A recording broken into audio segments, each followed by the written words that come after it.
दास के पास कई बार शिकायत आती है। अब शुरू होता है मेन खेल।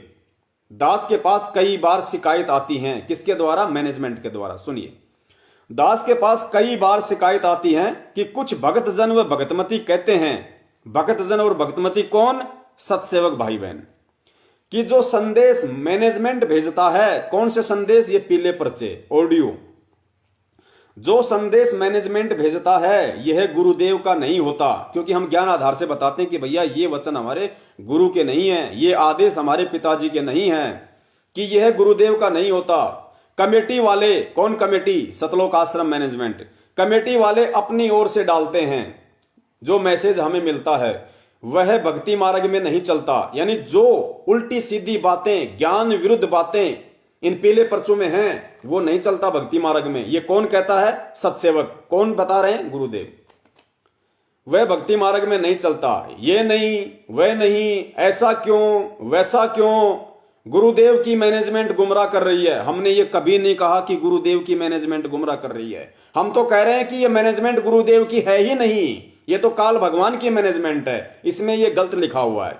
हम सतसेवकों ने कभी नहीं कहा कि सतलोक आश्रम मैनेजमेंट हरियाणा राष्ट्रीय समाज सेवा समिति गुरुदेव की है। हमने हमेशा यही कहा है कि बरवाला कांड होते ही जब परमेश्वर पुलिस वालों के साथ में अपना मेडिकल चेकअप करवाने के लिए हरियाणा के पंचकुला में रात के 9 बजे गए, 19 तारीख को बाहर मीडिया वालों ने पंचकुला हॉस्पिटल से नीचे उतरते ही उनकी बाइट ली, इंटरव्यू लिया, तो परमेश्वर ने साफ साफ कहा कि राष्ट्रीय समाज सेवा समिति मेरी नहीं है। तो आज ये कैसे हो जाएगी? हम कैसे कह देंगे? हमने कभी नहीं कहा। इसलिए यहां पे ये गलत लिखा हुआ है कि गुरुदेव की मैनेजमेंट गुमराह कर रही है। आदि आदि इस शंका का समाधान इस प्रकार है। अब गुरुदेव की तरफ से, यानी मैनेजमेंट ने जो लेटर निकाला है गुरुजी के नाम से, उस अनुसार दास बात कर रहा है कि अब आगे गुरुदेव के अनुसार इन सभी बातों का नीचे शंका समाधान किया जा रहा है। ध्यान से सुनना और निष्कर्ष करना। इसी को नीर खीर का निबेरा कहते हैं, इसी को ज्ञान आधारी भगत कहते हैं, इसी को हंस कहते हैं। यदि किसी को लगे कि जो मैसेज आया है, यानी जो पीला पर्चा आया है, जो ऑडियो आई है, यह गुरु जी की आज्ञा से है या नहीं, इसकी जांच करनी आसान है।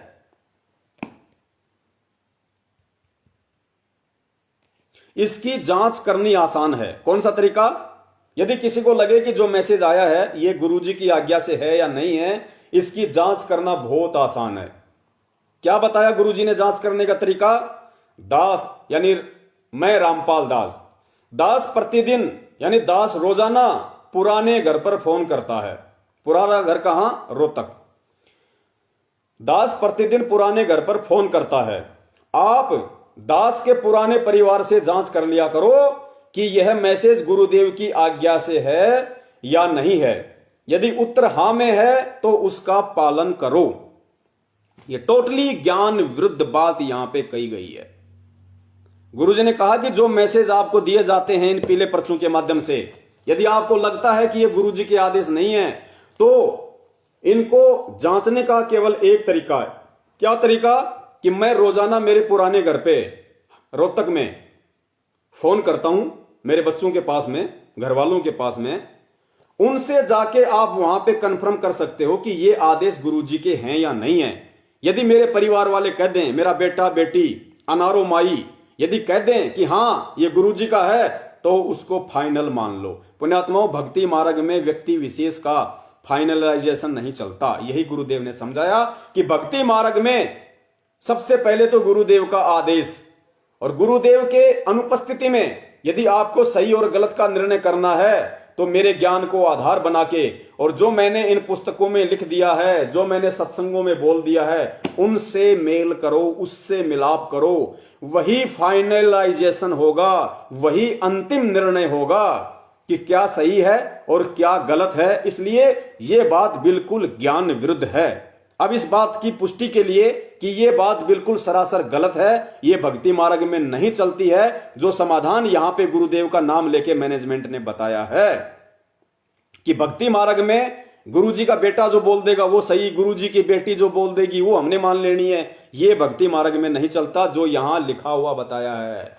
सुनिए परमेश्वर के मुख कमल से परमाणु सहित कि भक्ति मार्ग में सत्य क्या है, भक्ति मार्ग में क्या चीज फाइनल है। अब हमने जो परमात्मा यहाँ आकर के अपने उपदेश, अपना आदेश, संदेश जो हमें देकर चले गए थे, उसको हमने परमेश्वर को ही मानना, उसको परमेश्वर ही मानना चाहिए। गुरुदेव कह रहे हैं कि 650 साल पहले कबीर परमेश्वर जो यहाँ आए थे, हमें जो उपदेश दिया, हमें जो वाणियां बोली, हमें जो बातें बताई, उनको साक्षात परमेश्वर ही मानना चाहिए। उनको साक्षात गुरु यानी उनकी वाणियां जो हैं उनको ही उनका आदेश मानना चाहिए, उन वाणियों को ही कबीर परमात्मा मानना चाहिए। तो आज इस लेटर में ये कैसे कह देंगे वही परमेश्वर कबीर साहब कि अगर कोई चीज समझ में ना आए कि ये गुरु जी का आदेश से नहीं है, ये बात भक्ति मार्ग में सही नहीं है, उसकी जांच करने का एकमात्र माध्यम मेरा परिवार है, मेरे बेटा बेटी हैं। जबकि परमेश्वर तो स्पष्ट संकेत कर रहे हैं। आज से कई वर्ष पहले परमेश्वर ने बता दिया कि 650 साल पहले जब परमात्मा आए थे, उनके क्या आदेश हैं, क्या फाइनल है, वो उनकी जो वाणियां हैं, उनके जो शब्द हैं, जो कबीर सागर है, कबीर बीजक है, उसमें जो लिखा हुआ है वो परमेश्वर ही समझना चाहिए, वो परमेश्वर का आदेश ही समझना चाहिए। गुरुदेव ने ये नहीं कहा कि परमात्मा ने धर्मदास के माध्यम से जो पंथ चलाया था, उस पंथ में आज जो लोग हैं, उस पंथ में जो प्रकाश मुनि है, जम्मू वाला है, रांजड़ी वाला है, उनसे जाके मिल लो कि कबीर सागर में ये क्या लिखा हुआ भैया, ये सही है या गलत है। और वो जम्मू रांजड़ी वाले और वो जो प्रकाश मुनि है या और जो उनकी जो गद्दियां हैं वो बता दें, बस वो फाइनल है। आप मान लोगे उनकी बातें, क्योंकि आपको पता है कि परमेश्वर ने जो लिख दिया, जो लिपिबद्ध कर दिया, जो वाणियां बोल दी, वही शाश्वत सत्य हैं, वही परमेश्वर का आदेश है। उन वंशजों की बातें नहीं मानी जाएगी भक्ति मार्ग में, व्यक्ति विशेष की बातों पर यकीन नहीं किया जाएगा। क्योंकि परमात्मा आए थे, उन्होंने जो कुछ कहना सुनना था, हमारे को जो दिशा निर्देश देना था। अब दास आपको पैरालल लेके चल देगा। यहां गुरुदेव कह रहे हैं कबीर साहिब जी के लिए कि जब परमात्मा आए थे 650 साल पहले, उन्होंने जो कहना था, जो बोलना था, जो अपना आदेश देना था, वो अपनी वाणियों के माध्यम से दे गए। तो बरवाला कांड से पहले सतगुरुदेव जी जो जेल में चले गए थे, जेल में जाने से पहले सतगुरु रामपाल जी महाराज जी ने जो कुछ कहना था, जो कुछ बोलना था, जो कुछ लिखना था, जो कुछ समझाना था, वो अपनी वाणियों के माध्यम से, अपने सत्संगों के माध्यम से, इन पुस्तकों के माध्यम से हमें कह दिया, कहकर चले गए। सुनिए आगे। उन्होंने जो कुछ कहना सुनना था, हमारे को जो दिशा निर्देश देना था, वो देकर चले गए। यदि वो अब आ जाएंगे, सहशरीर यहाँ प्रकट हो जाएंगे, तो भी वही बात कहेंगे जो उन्होंने। यदि आज वो फिर आ जाएंगे, यानी जो भी ये लफड़े चल रहे हैं, सही गलत क्या है, तो गुरु जी कह रहे हैं कि यदि वो कबीर साहिब आज आ जाएंगे तो आज भी वो वही बातें कहेंगे, आज भी उनकी वही बातें होंगी, उनका वही आदेश होगा जो वो 650 साल पहले लिख के चले गए थे। तो पुण्यात्माओं, संत रामपाल जी महाराज जी यदि आज जेल से बाहर भी आ जाएंगे तो भी वो वही अपने वचनों पे कायम रहेंगे, उनके वही आदेश होंगे भक्ति मार्ग के, जो आदेश उन्होंने बरवाला कांड के बाद जेल में जाने से पहले सत्संगों में बोल दिए थे, इन पुस्तकों में लिख दिए थे। 600 वर्ष पूर्व अपनी सवसम वेद में, कबीर वाणी में, कबीर गिरह में बोली थी। इसके लिए परमात्मा गरीबदास साहिब ने भगवान की महिमा बताई है कि निर्गुण सरगुण एक है, दूजा भ्रम विकार। निर्गुण साहिब आप हैं, सरगुण संत विचार। निर्गुण सरगुण एक हैं, दूजा ब्रह्म विकार। निर्गुण साहिब आप हैं, सरगुण संत विचार। इस वाणी के माध्यम से परमात्मा आगे ये समझा रहे हैं कि कबीर साहिब जी जो निर्गुण रूप में सतलोक में बैठे हुए हैं और उनका जो आदेश है, जो विधान है, वो सरगुण रूप में यहां उनकी वाणियां है, जो उनके ग्रंथ हैं, जो उनकी वाणियां हैं, या उनका कोई संत आके जो बातें बताएगा, वो परमात्मा कबीर जी का ही आदेश है, उसमें कोई दो राय नहीं होती है। परमात्मा हमारे समक्ष नहीं है, लेकिन उनके द्वारा दिए गए, परमात्मा हमारे समक्ष नहीं है, लेकिन उनके द्वारा बोली गई वाणियां, उनके द्वारा लिखे गए शास्त्र आज हमारे सामने है, वही उनका आदेश है। तो सतगुरु रामपाल जी महाराज जी आज हमारे प्रत्यक्ष नहीं है, आज हमारे सामने नहीं है, वो हिसार जेल में बैठे हैं, लेकिन उनके द्वारा लिखी गई ये पुस्तकें, उनके द्वारा बोले गए सत्संग ही उनका फाइनल आदेश है। गरीबदास साहिब ने भगवान की महिमा बताई है कि निर्गुण सरगुण एक है, दूजा भ्रम विकार। निर्गुण साहेब आप हैं, सरगुण संत विचार। परमात्मा हमारे समक्ष नहीं है, लेकिन उनके द्वारा दिए गए जो विचार हैं, जो उनकी वाणी है, वो सरगुण है, वो साक्षात उन्हीं को समझना चाहिए कि वो परमात्मा बोल रहे हैं।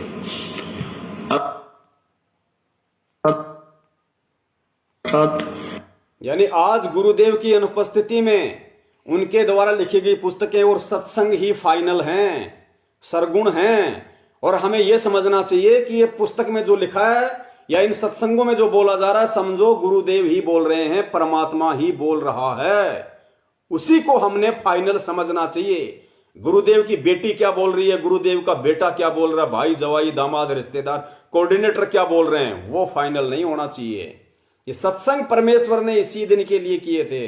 यही बातें परमात्मा सत्संगों के माध्यम से हमें समझाते हैं। और जैसा कि दास ने पहले कहा था कि तत्वदर्शी संत के सत्संगों को आप जितना सीधे तरीके से ले रहे हो, उन सत्संगों का मतलब वो नहीं होता। परमात्मा उन सत्संगों के माध्यम से समझाना क्या चाहते हैं, वो वही आत्माएं बताएंगी जिन आत्माओं पे परमात्मा अपनी विशेष दया दृष्टि करेंगे, रखेंगे। आप हैं सरगुण संत विचार। परमात्मा हमारे समक्ष नहीं है, लेकिन उनके द्वारा दिए गए जो विचार हैं, जो उनकी वाणी है, वो सरगुण है, वो साक्षात उन्हीं को समझना चाहिए कि वो परमात्मा बोल रहे हैं, गुरुजी बोल रहे हैं पुस्तकों में। अब हम ये दास एक लाउड स्पीकर समझो, एक रिकॉर्डर समझो कि उसकी वाणी को याद करके ग्रहण करके। अब ये पवन दास या जितने भी सत्सेवक भाई बहन हैं, वो केवल एक लाउड स्पीकर हैं, रिकॉर्डर हैं। केवल परमात्मा की इन वाणियों को याद करके, सत्संगों को सुन के, अपने जीवन में उतार के फिर आप जियों तक पहुंचा रहे हैं। मां बोल रहे हैं। अब हम ये दास एक लाउड स्पीकर समझो, एक रिकॉर्डर समझो कि उसकी वाणी को याद करके, ग्रहण करके, रिकॉर्ड करके आपको सुना देता हूं। ये आदेश उसी परमपिता का है और ये सत्य है, हमने इसको ग्रहण करना चाहिए। उसके विषय में कहा कि ये बातें कहन सुनने तक सीमित नहीं रखनी है, ये कर पाड़ने की है, अर्थात इनके ऊपर हमने अमल करना है, इनके ऊपर हमने चलना है, अनुसरण करना है, उनके एक एक दिशा निर्देश का पालन करना है। उनके एक एक दिशा निर्देश का पालन करना है, जो सत्सेवकों के द्वारा आप लोगों को दिखाए जा रहे हैं प्रमाण, पुस्तकों में, वीडियो सत्संग में, वो गुरुदेव के ही वाणियां, गुरुदेव के ही आदेश हैं। समझो साक्षात गुरुदेव ही बोल रहे हैं। और उनके एक एक वचन पे जो इन पुस्तकों के माध्यम से आपको सत्संगों के माध्यम से बताए जा रहे हैं, सत्संगों के माध्यम से सुनाए जा रहे हैं, समझना गुरुदेव ही बोल रहे हैं, वही उनका फाइनल आदेश है। और उनके एक एक वचन पर हमने दृढ़ता के साथ में अमल करना पड़ेगा। अमल, तब हम भक्ति मार्ग पे सफल होंगे। पीला पर्चा आ गया, गुरु जी का आदेश आ गया, आंख बंद कर ली, मुंह धोया नहीं, फ्रेश हुआ नहीं, उठाया थैला, भग लिया हिसार की तारीख पे, क्या वहां पे कद्दू लेके आ गया? खुद भी 10 गालियां खा के आया पुलिस वालों की, दुनिया की 10 गालियां गुरुजी को निकलवा के आ गया। ये ज्ञान आधार नहीं है। कहे कबीर सुनो वे साधो, मैं तो हूं विश्वास में, घट ही में गंगा, घट ही में यमुना, घट ही में है जगदीश, सतगुरु तारेंगे। परमात्मा अपने साथ में है, गुरुदेव अपने विश्वास में है, इन मंत्रों में है, इन सत्संगों में है, इन वाणियों में है, आपके घर पे है गुरुदेव। अगर आप मानते हो कि गुरुजी हिसार में हैं, तो घर पे आरती किसके सामने कर रहे हो, दंडवत किसको कर रहे हो, दीवारों को कर रहे हो क्या? ये भक्ति को समझो भैया, भक्ति को समझो। परमेश्वर धरती पे प्रकट हैं। अरे कल को गुरुजी सतलोक जाएंगे, फिर क्या करोगे? आने वाली आत्माएं कैसे भक्ति करेंगी? गुरु तो रहेगा नहीं, वो भी तो भक्ति करेंगी। वो किसको गुरु मानेंगी? किसको? शब्द गुरु को मानेंगी, जो परमात्मा आज और हमारे को मानने के लिए इतना प्रयास कर रहे हैं, इतना समझा रहे हैं कि देही को गुरु मत समझो। देही केवल ज्ञान सुनाने के लिए धारण करनी पड़ती है परमात्मा को। शब्द गुरु, जो गुरु जी ने जो हमें दिशा निर्देश दे दिए भक्ति मार्ग के, जो भक्ति विधि हमें बता दी, जो नियम मर्यादा हमें बता दी, वो हमारा असली गुरु है। सत्संग हमारा असली गुरु है। चलिए आगे चलते हैं। दास प्रतिदिन पुराने घर पर फोन करता है। आप दास के पुराने परिवार से जांच कर लिया करो, यह मैसेज गुरुदेव की आज्ञा से है या नहीं है। यदि उत्तर हां में है तो उसका पालन करो। अब आपने निर्णय कर लिया होगा कि हमने गुरुदेव के पुराने घर पे जाके उनके बाल बच्चों से पूछ के हमने भक्ति मार्ग पे चलना है, या गुरुजी जो इस सत्संग में कह रहे हैं कि उनकी वाणियों को ही साक्षात उनका आदेश मानना चाहिए, उनकी वाणियां स्वयं परमेश्वर ही होता है, स्वयं गुरु ही होता है। गुरु ने जो सत्संग में बोल दिया वही गुरु का आदेश है, जो पुस्तक में लिख दिया वही गुरु का आदेश है, वही फाइनल है, उसी हिसाब से आपने चलना है। तो आपने इस लेटर में लिखी गई इस बात को सही मानना है, या आपने गुरुदेव के द्वारा आपने जो उनके मुख कमल से जो सुना है आपने उसको सत्य मानना है। कौन सी बात को भक्ति मार्ग में आधार बना के आपने चलना है और कौन सी बात को आधार बना के चलोगे तो आप सफलता को प्राप्त करोगे, ये निर्णय संगत ने स्वयं करना है। दास की ड्यूटी आपको केवल दोनों तरफ की बातें बताना है, सुनाना है। निर्णय आपने करना है क्योंकि तत्व ज्ञान परमेश्वर ने आपको भी दिया हुआ है। आगे चलो। दास प्रतिदिन पुराने घर पर फोन करता है। आप दास के पुराने परिवार से जांच कर लिया करो कि यह मैसेज गुरुदेव की आज्ञा से है या नहीं। यदि उत्तर हां में है तो उसका पालन करो।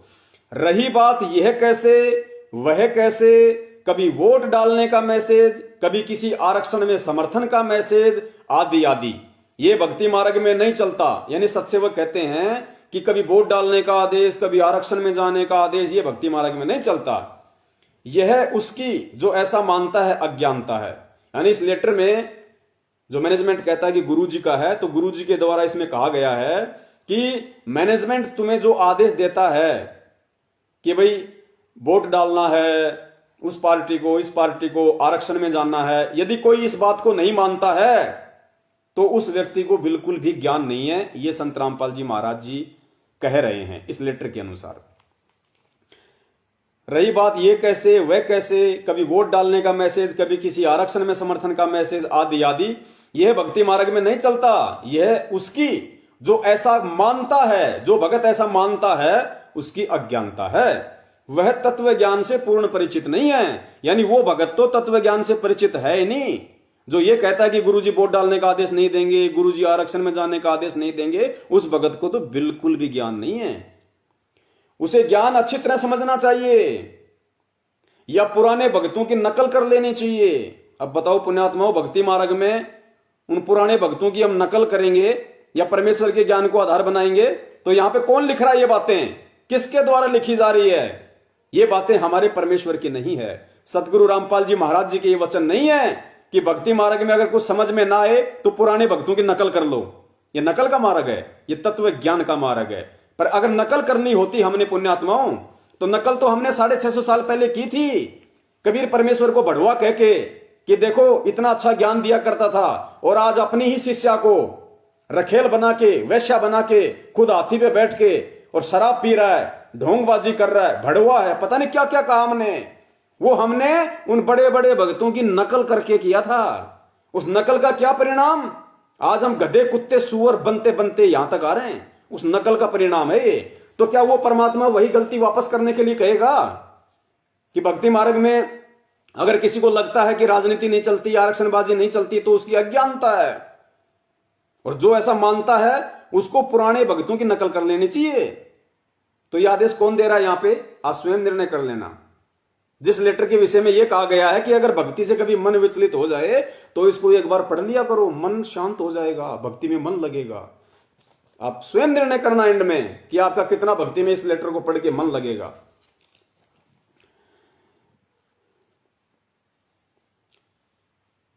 रही बात ये कैसे वह कैसे, कभी वोट डालने का आदेश, कभी किसी आरक्षण में समर्थन का मैसेज आदि आदि, यह भक्ति मार्ग में नहीं चलता। यह उसकी जो ऐसा कह रहा है उस भगत की अज्ञानता है। वह तत्व ज्ञान से पूर्ण परिचित नहीं है। यानी तत्व ज्ञान में यह लिखा है कि राजनीति करनी चाहिए, आरक्षणबाजी करनी चाहिए, तब तो भगत सही। और जो ये कहते कि राजनीति आरक्षणबाजी नहीं चलती, तो यहां गुरुदेव के द्वारा लिखा गया हुआ बताया है कि उस भगत को तो ज्ञान ही नहीं है। ऐसे भगत को तो जो पुराने पुराने सारनामी भगत हैं, बड़े बड़े गुरु जी के परिवार वाले, उनकी नकल कर लेनी चाहिए और सीधा नरक में ठुक जाना चाहिए। उसे ज्ञान अच्छी तरह समझना चाहिए या पुराने भक्तों की नकल कर लेनी चाहिए। कौन से? राजनीति के और आरक्षणबाजी के। अब इन दोनों पॉइंटों को हमने क्लियर करके चलना पड़ेगा, तभी वो नई आत्माएं समझ पाएंगी कि वास्तव में गुरुजी ने राजनीति का आदेश दे रखा है या नहीं दे रखा। इस लेटर के अनुसार तो सीधा सीधा ये आदेश बता दिया गया है कि जो भगत राजनीति नहीं करेगा, जो वोट वगैरह किसी भी पार्टी को नहीं डालेगा, उसका समर्थन नहीं करेगा, तो वो भगत नहीं है, उसको ज्ञान बिल्कुल नहीं है। उसको तो पुराने भक्तों की नकल करनी चाहिए। ये आदेश गुरुजी का इस लेटर में बताया गया है। लेकिन गुरुजी सत्संगों में क्या कह रहे हैं? वास्तविकता में भक्ति का संविधान क्या बता रहे हैं और राजनीति के लिए गुरुजी का क्या आदेश है कि भगत को किस तरीके से राजनेताओं के चप्पल चाटनी चाहिए, किस तरीके से राजनेताओं की गुलामी करनी चाहिए या नहीं करनी चाहिए। राजनीति के विषय में गुरुजी क्या कह रहे हैं और इस लेटर में क्या लिखा गया है, ये गुरुजी के 2-4 छोटे छोटे सत्संग सुन के स्वयं निर्णय करो और फिर निर्णय करो कि ये लेटर किसने लिखा है। हमें कौन मूर्ख बना रहा है ऐसे पीले पीले पर्चे निकाल के बड़े बड़े।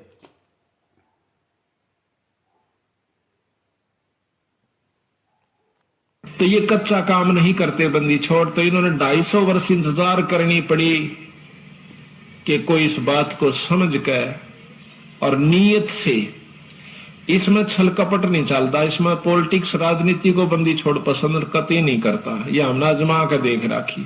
इस भक्ति मार्ग में राजनीति को, पॉलिटिक्स को बंदी छोड़ बिल्कुल पसंद नहीं करता। गुरुजी कह रहे हैं हमने आजमा के देख रखी है। इस मार्ग में राजनीति नहीं चलती कि कभी कांग्रेस को वोट डाल दो, कभी बीजेपी का पट्टा अपने गले में डाल के उसका कुत्ता बन जाओ, उसका प्रचार करो। जो पीले पर्चे आते थे कि गुरुजी का आदेश है, हमने फलाने फलाने प्रत्याशी का अपने गले में पट्टा डाल के उनका प्रचार करना है, अपने रिश्तेदारों से वोट डलवाने हैं। और अभी जो बिहार में चुनाव थे बीजेपी के, उसमें तो पीले पर्चे में साफ साफ कहा गया कि जो भगत बीजेपी को वोट नहीं देगा और उसका प्रचार नहीं करेगा, उसका तो जिंदगी में कभी नाम ही शुद्ध नहीं होगा। और गुरुजी खुद क्या कह रहे हैं कि इस राजनीति को, इस पॉलिटिक्स को बंदी छोड़ कतई पसंद नहीं करते। और फिर गुरुजी खुद कह रहे हैं अगर मैं भी गलती करूंगा, मैं भी अगर ये राजनीतिबाजी करूंगा, तो भाई वही बात है, परमात्मा अपना पंजा मेरे सिर से भी उठा लेगा। तो सोचो भगत के साथ क्या होगा। सुनियो कि कोई इस बात को समझ कर और नीयत से, इसमें छल कपट नहीं चलता, इसमें पॉलिटिक्स राजनीति को बंदी छोड़ पसंद कतई नहीं करता। ये हमने आजमा कर देख रखी। अगर मैं भी कसूर करूंगा तो मेरा वो दोनों बात से अपनी छतरी अपनी छाया हटा लेगा ऊपर तय, और भाई ने वह बात से घर ते बाहर लकड़ते पाला पड़े से कर्म का जाडा लगेगा, सर्दी लगेगी। इसी प्रकार सतगुरु अपनी छत्र छाया। स्पष्ट हुआ पुण्यात्माओं। अगर इस लेटर में अगर ये वचन गुरुदेव के होते तो परमात्मा यहां पे राजनीति से भगत को दूर रहने की सलाह नहीं देते। इसका मतलब यह पीला पर्चा काल एजेंटों के द्वारा काल प्रेरणा से निकाला गया, भगत को भ्रमित करने के लिए, भक्ति से गुमराह करने के लिए। काल ने अपने एजेंटों को निमित्त बना के, गुरुदेव के परिवार वालों को निमित्त बना के, हमारे को भक्ति मार्ग से दूर करने के लिए, हमारे को सतगुरु के शरण से दूर करने के लिए, हमारे को बर्बाद करने के लिए, नरक का रास्ता दिखाने के लिए ये पीले पर्चे संगत में निकाले जा रहे हैं। और जितने लोग फंसते जा रहे हैं वो काल की आगोश में आते जा रहे हैं। आगे सुनिए दूसरा सत्संग गुरुदेव का राजनीति के विषय में। परमात्मा हम नीचों को किस प्रकार निर्देशित कर रहे हैं। इन राजनेताओं से हटकर तुम भगवान की तरफ चलो। एक बार गुरुदेव कह रहे हैं राजनेताओं से हटके तुम भगवान की तरफ चलो। अरे इस गंदगी से तो हमने बाहर निकलना है, तब तो हम परमात्मा की शरण में आए भक्ति करने के लिए। ध्यान से सुनना इस सत्संग को। इन राजनेताओं से हटकर तुम भगवान की तरफ चलो एक बार। और ये फिर क्योंकि दिन में 100 झूठ बोलने पड़े, क्योंकि 10 आदमी का काम नहीं कर सकता मुख्यमंत्री एक साल में भी ढंग से। और ये एमएलए वगैरह तक कर ही क्या सकते हैं। बस ये गणत थाने में जो अपने मत के होते हैं ना, उनकी सिफारिश कर देंगे, दूसरों के साथ अन्याय करवा देंगे, इतना ये कर सकते हैं। इससे अधिक इनका व्यवत नहीं है। कहने का भाव ये कि ये भी जरूरी है, आवश्यक है, ये अपना व्यवस्था बनाए रखने के लिए। और आप जी इनके पाछा अंडे जाओ हो, ये लुक जाए फिर जा, ना ये कुछ कर सकते ना विकास कर पाते, तो इनका पीछा छोड़कर मालिक की तरफ चलो। इनका पीछा छोड़ के मालिक की तरफ चलो, भक्ति की तरफ चलो। सुनिए अगला आदेश राजनीति के विषय में, ताकि आपके बंद कानों के पर्दे खुल जाएं कि सतलोक आश्रम मैनेजमेंट हरियाणा और गुरुजी का परिवार, वो बेटा बेटी आपको काल भगवान के सीधा मुख में ठोक रहे हैं।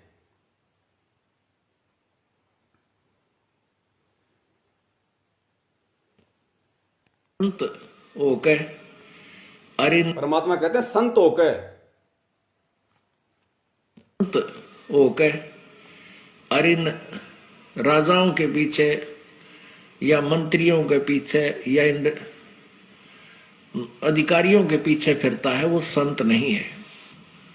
और वो तो 3 चीज के लिए राज दरबारों में जाता है। एक तो मान बढ़ाई, लोग ने कहेंगे भाई ये तो मंत्री के यहाँ जाता है, मंत्री का खास आदमी है। परमेश्वर कहते हैं संत भगत होकर अगर कोई राजाओं के पीछे भागता है, मंत्रियों के पीछे भागता है, अधिकारियों के पीछे भागता है, वो संत नहीं है। जबकि आप लोगों को तो उन पार्टियों के पट्टे गले में डलवा के प्रचार करवा दिया गया, उनका कुत्ता बना दिया आप लोगों को। तो गुरुदेव उस किसान की तरह क्या भक्ति विधान हमें बता के गए थे जेल जाने से पहले, और हम लोग सत्संग सुन रहे हैं, रोजाना उसका पाठ कर रहे हैं, रोजाना साधना टीवी पे सत्संग सुन रहे हैं, मोबाइल में सुन रहे हैं, और क्रिया सारी उस परमेश्वर के लिखित विधान के खिलाफ कर रहे हैं। तो क्या मिलेगा धर्मदास, सफलता या असफलता? धर्मदास कह रहा है सफलता मिल ही नहीं सकती। तो आज संगत को क्या मिलेगा? सतलोक आश्रम मैनेजमेंट हरियाणा के पीछे लग के गुरुजी के उस लिखित संविधान के विपरीत क्रिया करके, विपरीत कर्म करके आपको क्या मिलेगा? और धर्मदास को माध्यम बना के परमात्मा आप और हम जैसे मूर्खों की बुद्धि खोलना चाह रहे हैं। सुनिए अगला सत्संग परमात्मा का, आप लोगों से जो प्रचार करवाया गया ना स्पेशली, और ये कह दिया गया कि रिश्तेदारों से भी बोल नहीं डालोगे, खुद भी नहीं डालोगे, तो आपका तो कभी नाम ही शुद्ध नहीं होगा। गुरुजी छोटे से सत्संग में स्पष्ट कर रहे हैं, भाई अगर वोट भी देना पड़ जाए तो अपना चुपचाप देके आ जाओ, इससे ज्यादा बकवास नहीं करनी। वो मंत्री बने या ना बने हमारा उससे कोई लेना देना नहीं है, इससे आगे ज्यादा बकवाद नहीं। और तुम्हें उनका चमचा बना दिया गया, तुमने तुम्हारे गले में उनका पट्टा डाल के उनका कुत्ता बना दिया गया। तो कौन कर रहा है ये कॉल एजेंट वाले काम? सतलोक आश्रम मैनेजमेंट हरियाणा, क्योंकि आदेश तो तुम्हें वही दे रहा है ना, उन्हीं के पीछे आप चल रहे हो। तो भाई 70% संगत कातिया का कुत्ता बनी हुई है, कातिया का कुत्ता। आपने जहां वोट देनी है दीजिए, अपना फैसला करके, बस इतना ही काम है, आज्ञा नहीं इससे फालतू। एक एक शब्द को ध्यान से सुनो। आपने जहां वोट देनी है वहां दीजिए, अपना फैसला करके। गुरुजी ने यह नहीं कहा कि मैं कह रहा हूं कि बीजेपी को ही देना है, ओम प्रकाश चौटाला को ही देना है, ये नहीं, अपना फैसला करके। आपको जो सही लगे या गलत लगे उसके जिम्मेदार फिर आप खुद होंगे। तो गुरुदेव कह रहे हैं अपना फैसला करके। और यहां क्या कहा जा रहा है? अगर बीजेपी को ही नहीं डालोगे तो कभी जिंदगी में नाम ही शुद्ध नहीं होगा। अरे काल एजेंटो, हमारा बीजेपी जेजेपी कांग्रेस पार्टियों से क्या लेना देना?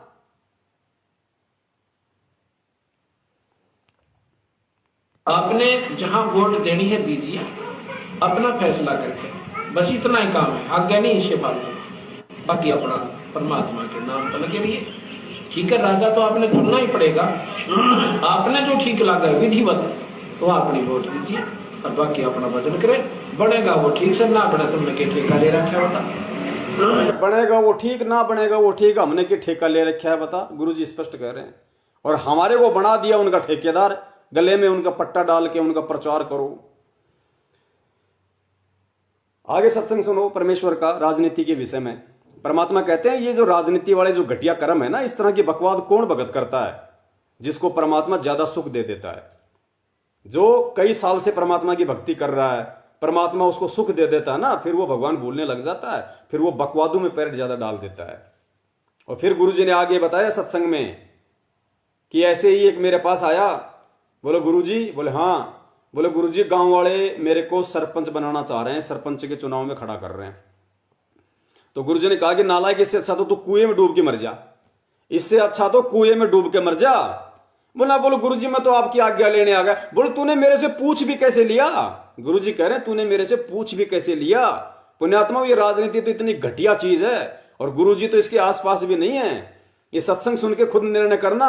और यह कह रहे हैं कि जो राजनीति नहीं करेगा, आरक्षणों में नहीं जाएगा, उसको तो ज्ञान ही नहीं है, वो तो भगत ही नहीं है, उसको तो पुराने भक्तों की नकल कर लेनी चाहिए और सीधा काल के मुंह में ठुस जाना चाहिए। पुण्यात्मा, काल ने इतना जबरदस्त जकड़ रखा है हमारे को। अब 5-4 वर्ष आप इस भक्ति में लगोगे, 10 वर्ष हो गए तो कहना है कि आपको इतना सुख देगा, आपके बच्चे भी सेट हो जाएंगे बढ़िया, और बच्चे क्योंकि भक्ति से परिपूर्ण हो जाएंगे, वो आपको प्यार भी गणा देंगे। फिर पोता पोती होंगे आपका, वो और ही अच्छे शुभ कर्मी आएंगे, क्योंकि परमात्मा का नियम है कि वो अच्छे पुण्यकर्मी प्राणियों को वहां भेजेगा जिनकी भक्ति अधूरी रह रही है पूर्व जन्म की, कि जहां पर भक्ति अपनी फुल स्वयं पर हो चुकी होगी। अब ये जो बच्चे आ रहे हैं आपके घरों में, इनके पुण्य कर्मों की कोई गिनती नहीं है, इतने अच्छे कर्म का। और इन बच्चों के आगे चल के इतना अच्छा व्यवसाय होगा, सबसे देश सबसे न्यारे होंगे आपके बच्चे, आपके परिवार सबसे ज्यादा धनी होंगे, और भक्ति के धनी तो ये होंगे ही होंगे। तो ज्ञान के अभाव से आप फिर मार खा जाओगे, ज्ञान के अभाव से फिर आप मार खा जाओगे। भक्ति से तो सुख होगा ही होगा, लेकिन फिर ज्ञान के अभाव से, ज्ञान को आधार ना बना पाने के चलते फिर आप मार खा जाओगे। कैसे? जैसे आज मैनेजमेंट खा रहा है, गुरुजी का परिवार खा रहा है। सुख हो गया, आज राजनीति में पैर दे दिया, बकवादों में पैर दे दिया। होंगे तो ज्ञान के अभाव से आप फिर मार खा जाओगे। पहले से कितना कष्ट आ गया है और लास्ट में सुख हो गया तो आदमी सारे दुख न भूल जाता है। ये काल का एक भयंकर जाल है। इसलिए सत्संग और इस ज्ञान का सहयोग सा रखना होगा, आपने इसको साथ रखना होगा, अंतिम सांस तक सत्संग सुनना होगा। तो आपको परिवार अच्छा लगने लग जाएगा और फिर न सोचेगा सत के दरिया सतलोक में आड़े सतलोक हो रहा है। ऐले इतनी मन में आई अर्जा होगी मृत्यु, रह गया यहीं पर। फिर ना जाने कित पटकेगा काल ठाकर नाइजीरिया में अबरण पीता जड़, जहां पर राम नाम का जिक्र भी कौन हो, और वहां आपकी पुण्यात्मा आपकी पुण्य कमाई से मन वहां का राष्ट्रपति बन जाओ। फिर किसी भक्ति और देख काल का कितना भयंकर जाल।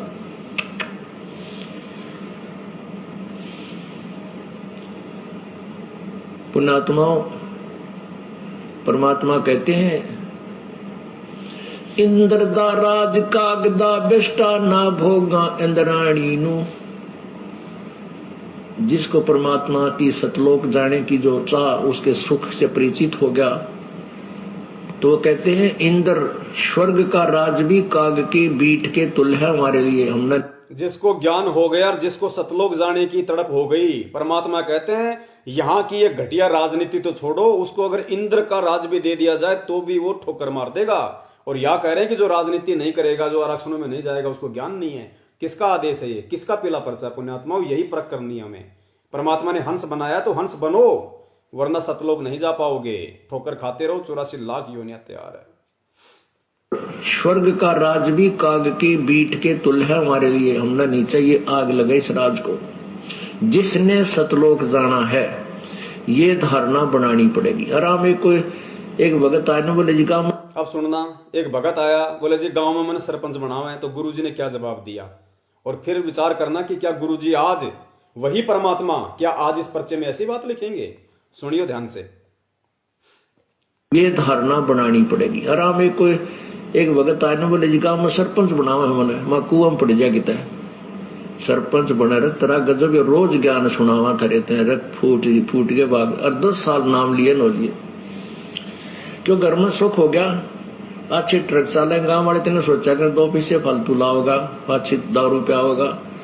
मैं बोला कुआं में पड़ जाए इसका अच्छा था ना जी, मत आज्ञा लेना आया, मैं नहीं खड़ा हूंगा। फिर मैं तेने पूछ भी कैसे लिया मेरे तेरा गजब हुई। एक बार दोबारा सुनो। बोले जी गांव में मैंने सरपंच बनावा है। बोले नालायक, इससे अच्छा तो कुएं में पड़ जा, कुएं में। और गुरुजी कह रहे 10 साल नाम लिए हो गई, लेकिन ज्ञान को आधार नहीं बनाया। घर में सुख हो गया, गांव वालों की फंकियों में आ गया, गुरुजी से आदेश लेने जा रहा है। सत्संग सुन लेता तो क्या आदेश लेने जाता? ना जी, मैं तो वैसे मैंने पूछ लिया खड़ा हूं कि नहीं हूं। तो गुरुजी कहे तूने मेरे से पूछ भी कैसे लिया? तेरी हिम्मत कैसे होगी नालायक? सत्संग क्यों नहीं सुने तूने? कुआं पड़ जा किता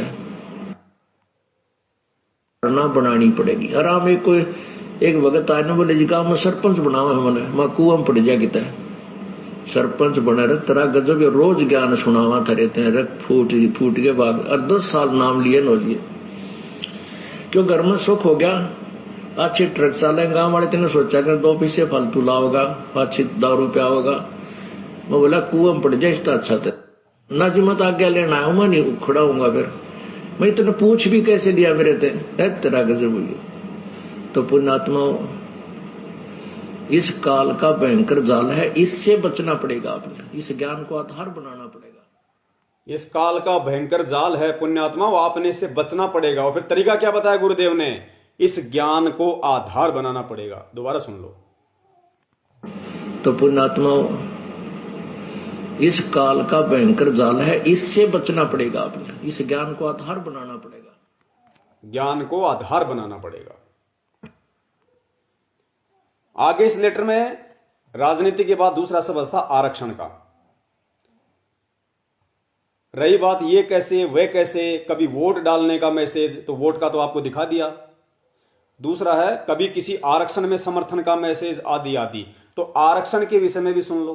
अगर गुरुजी यहां पे आरक्षण का समर्थन कर रहे हैं इस लेटर में मैनेजमेंट के अनुसार, तो आरक्षण के विषय में खुद गुरुजी क्या कह रहे हैं।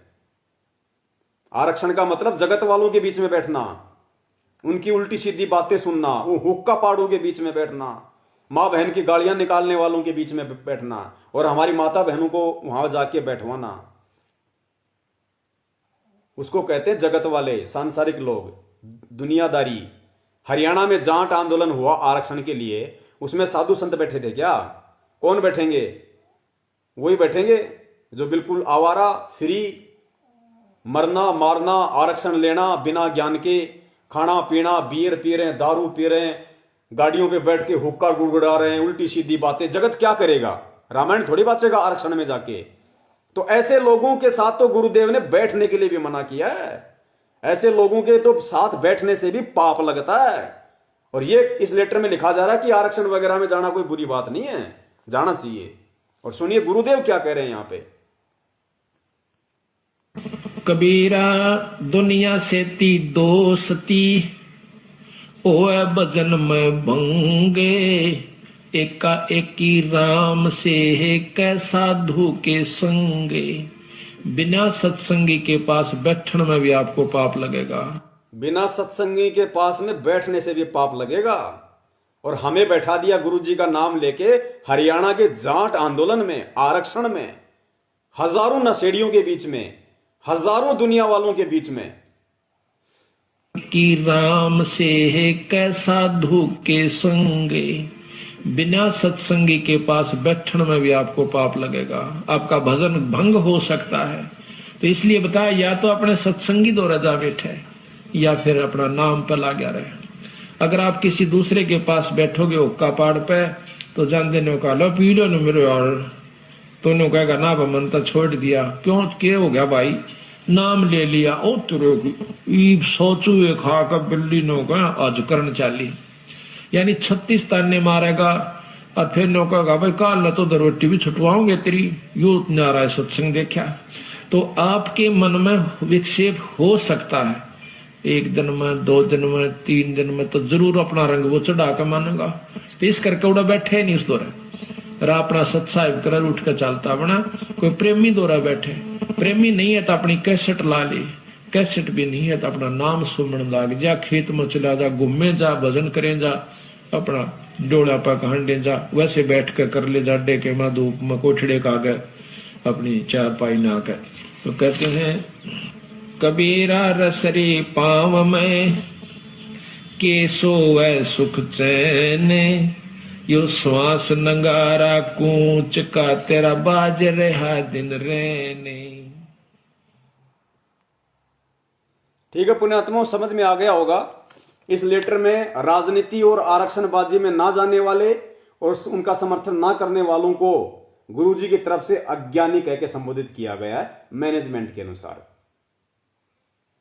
तो आप समझ लीजिए कि इस लेटर में जो बातें लिखी हैं, ये लेटर हिसार जेल से गुरुदेव के विचार हैं, या ये जो ऑडियो अभी आप सुन रहे हैं, सत्संग आप सुन रहे हैं, वो गुरुदेव के आदेश हैं। और आपने क्या निर्णय करना है, किस हिसाब से आपने चलना है। पुण्यात्माओं, ये बातें यही तक सीमित नहीं है। ये वीडियो आने वाले समय में हजारों वर्षों तक यहां रहेंगे, ये चलेंगे, भक्तों का मार्गदर्शन करते रहेंगे। क्योंकि गुरुजी की अनुपस्थिति में सत्संग और संग का समाधान, ये 2 ही बातें होंगी जो भगत को इस भक्ति पे लगाए रखेंगी।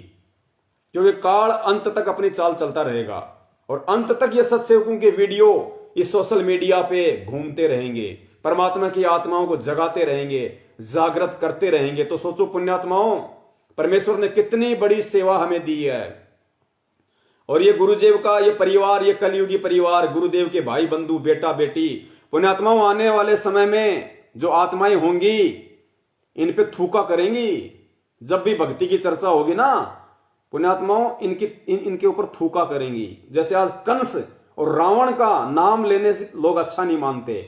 परम पूज्य सतगुरु रामपाल जी महाराज जी का जो कलयुगी परिवार है, जो काल प्रेरित है, काल के एजेंट हैं, आने वाले समय की आत्माएं इनका नाम लेना भी पाप का भागीदारी बनना समझा करेंगी।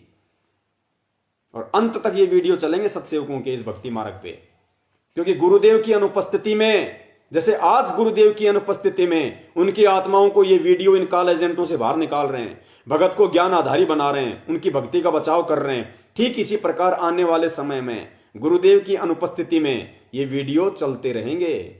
ये छोटी मोटी सेवा नहीं है पुण्यात्माओं, ये वर्तमान की सबसे बड़ी सेवा है। अपनी भक्ति के अलावा दूसरे नंबर पे यदि कोई सेवा है तो केवल यही सेवा है, अपने भटके हुए भाई बहनों को सही रास्ते पे लाना, सत्य का प्रचार करना। परमात्मा का वास्तविक जो मिशन है, क्या चाहते हैं परमात्मा, अपने बच्चों को किस तरीके से बनाना चाहते हैं, ज्ञान आधारी बनाना चाहते हैं, वो सब बातें। आगे चलते हैं इस लेटर पे। तो ये दो मैटर आपके क्लियर हो गए जो इस लेटर में लिखे हुए थे, राजनीति वाले और आरक्षणबाजी वाले, यानी दुनियादारी में ज्यादा संपर्क वाले। भाई जो गुरु वचन पे डट गए कट गए फंद 84 के, एक उदाहरण ही पर्याप्त है दास के संकेत को समझने के लिए। कौन सा उदाहरण दिया जा रहा है अब?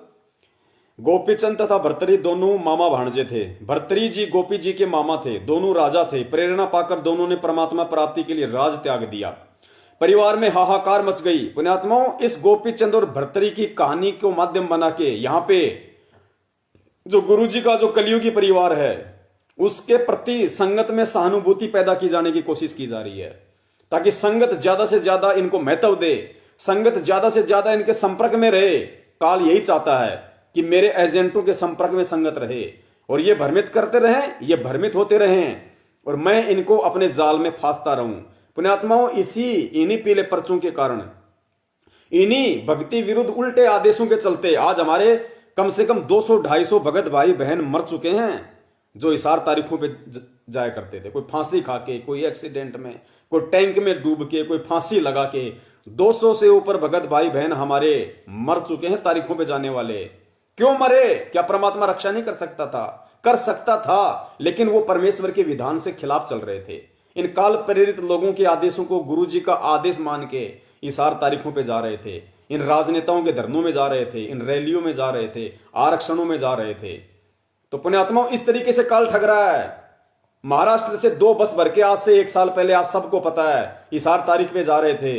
राजस्थान के नागौर में सुबह के 3 बजे एक काला सांड आ गया। ड्राइवर ने उसको बचाने के चक्कर में गाड़ी मोड़ी, गाड़ी स्पीड पे थी, पेड़ से जा टकराई, दोनों बस ठुक गई। वहां पे भक्तों से भरी हुई दोनों बस ऑन द स्पॉट, महाराष्ट्र से आने वाले वो भगत, 13 भगत ऑन द स्पॉट मर गए वहां पे। 13 भगत, 3 की तो शीश धड़ से अलग हो गया कटके, किसी का पैर कट गया, किसी का हाथ कट गया। इतनी दुर्गति से उनकी मौत हुई है। कहां जा रहे थे वो? गुरुदेव के दर्शनों के लिए। अरे अगर भगवान का आदेश होता अपने दर्शन करने का, और उनके आदेश से यदि कोई वहां जा रहा होता, तो पुण्यात्मा ऐसी दर्दनाक अकाल मौत नहीं होती भगवान के भगत की। तो किसके आदेश से जा रहे थे वो? अब ये संगत ने समझना पड़ेगा। ये राजनीति, ये आरक्षणबाजी, ये कुपात्रों को दान धर्म, ये तारीखों पे जाना, इनके सत्संगों में जाना, इन नामदान केंद्रों पे जाना, इन काला एजेंटों के संपर्क में रहना, ये किसके आदेश हैं? अब आपको समझना पड़ेगा। अगर नहीं समझोगे तो जैसे वो लोग मर गए गुरु जी का आदेश समझते समझते, वैसे ही नंबर आपका भी आएगा। परमात्मा हाथ नहीं लगाएगा, ध्यान रखना। मालिक का विधान है, परमात्मा ने विधान बना के छोड़ दिया कि ऐसे ऐसे माता पिता की बूंद से पेट में बच्चा बनेगा, ऐसे ऐसे फिर वो तैयार होगा, 9 महीने गर्भ से बाहर आएगा।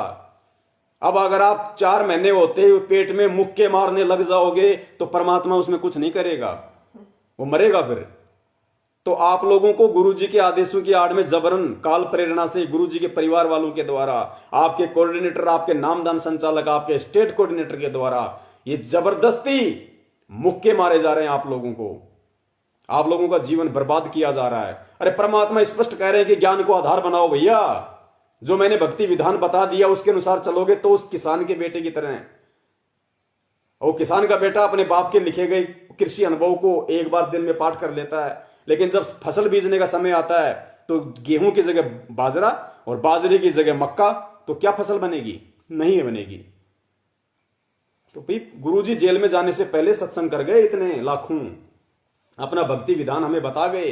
अब हम रोज 1 घंटे का, आधी घंटे का सत्संग देख लेते हैं, पाठ कर लेते हैं, नित्य नियम आरती रमणी कर लेते हैं और क्रिया करते हैं सारी विपरीत।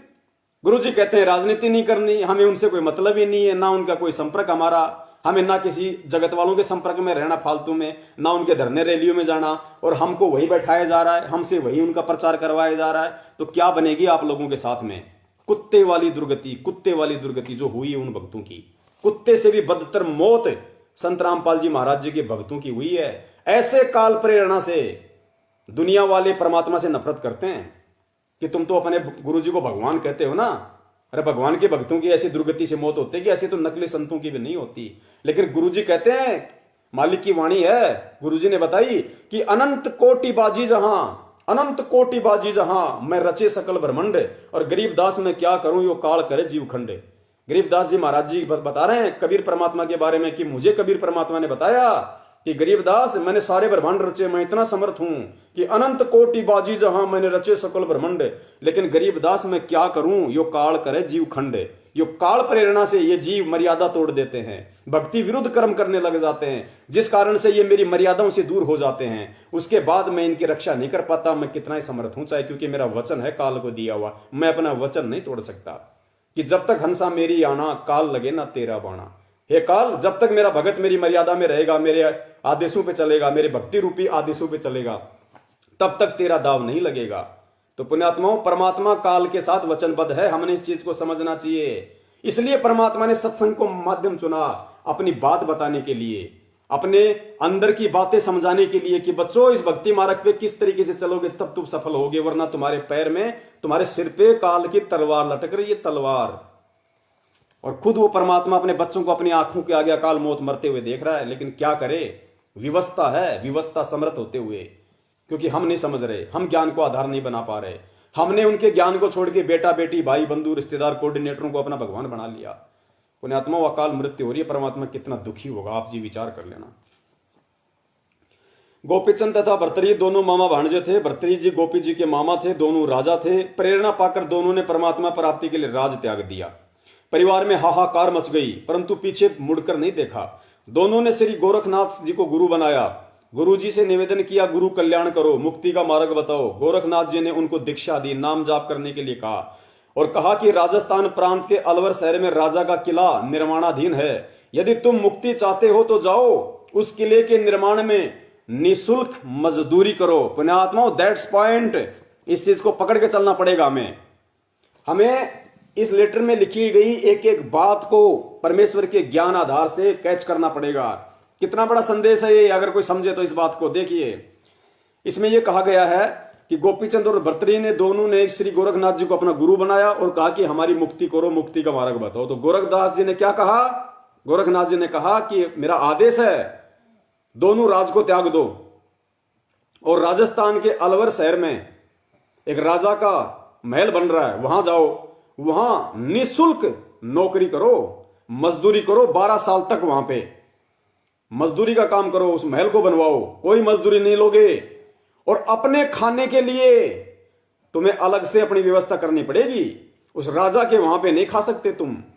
और पुण्यात्माओं, आज सतलोक आश्रम मैनेजमेंट हरियाणा क्या कर रहा है कि हमें गुरुजी ने सेवा दे रखी है और ये हरामखोर क्या कर रहे हैं आज? ये खुद उसी संगत का खा रहे हैं। एक तो संगत को गुरुजी के आदेश की आड़ में लूटा जा रहा है, ऊपर से उसी लूट से मकान, दुकान, गाड़ी, घोड़े, मोबाइल, पेट्रोल, बिजली का बिल, पानी का बिल, मकान किराया, सब कुछ उसी संगत को लूट के खा रहे हैं। और गोरखनाथ ने क्या कहा था? अगर गुरुजी का लेटर है ये, तुम कह रहे हो कि गुरुजी ने भेजा जेल से, तो क्या लिखा है?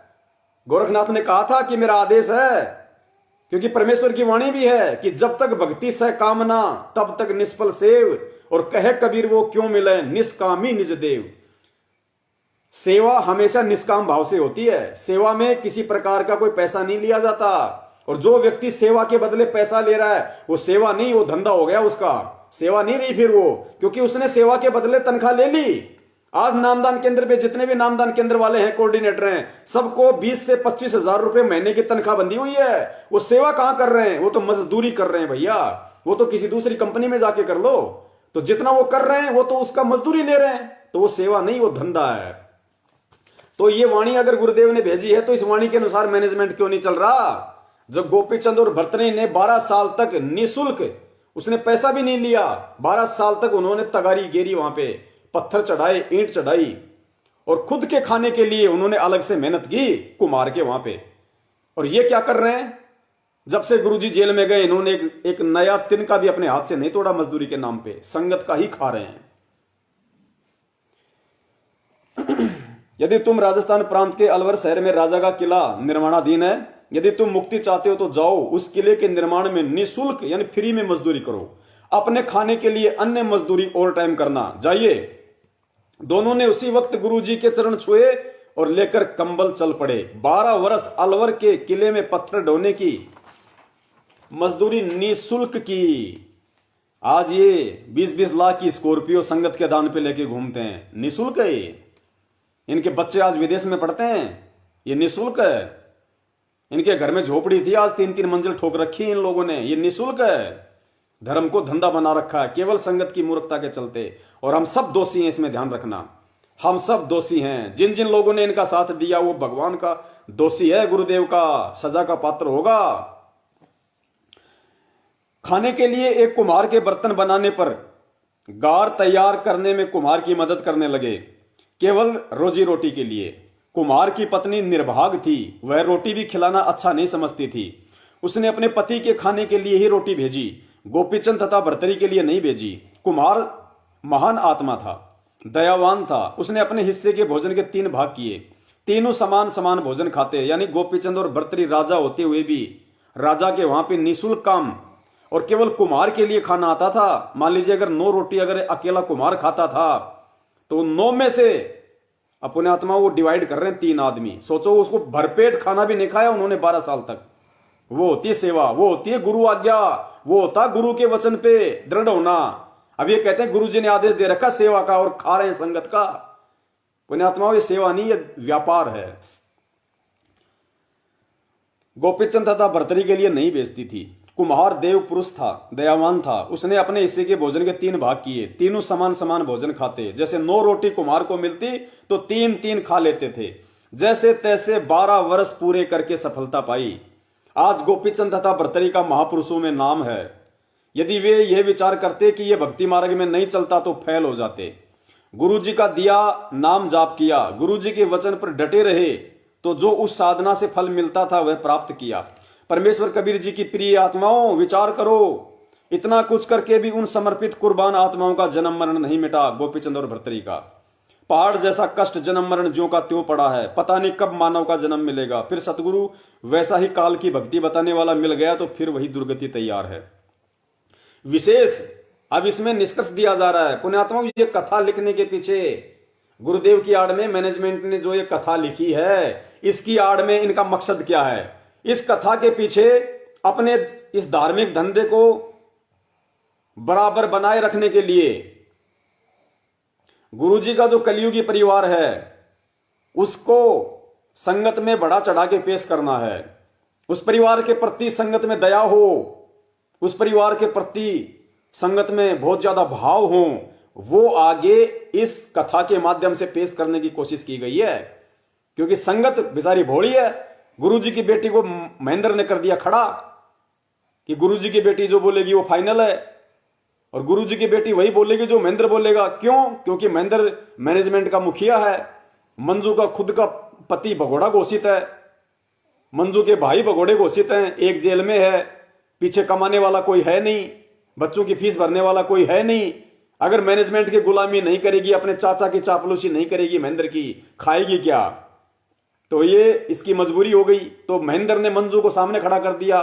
संगत बेचारी भ्रमित हो जाएगी कि गुरुजी की बेटी क्या झूठ बोलेगी, गुरुजी की बेटी क्या गलत आदेश देगी। ये पूरा षड्यंत्र काल ने पुण्यात्माओं सेट कर रखा। दास ने आपको पहले बता दिया कि गुरुजी की पत्नी ने, गुरुजी के बेटा बेटी ने, गुरुजी के भाई बंधु ने कभी भी उनको परमात्मा नहीं माना। विशेष वे दोनों राजा थे, उनके परिवार को यह समस्या नहीं थी कि उनके घर त्याग देने से बच्चे भूखे मर जाएंगे। बच्चों को किसी वस्तु का भाव नहीं था। गोपीचंद भर्तृहरि के घर त्याग देने से अन्य जनता को कोई लाभ नहीं मिला।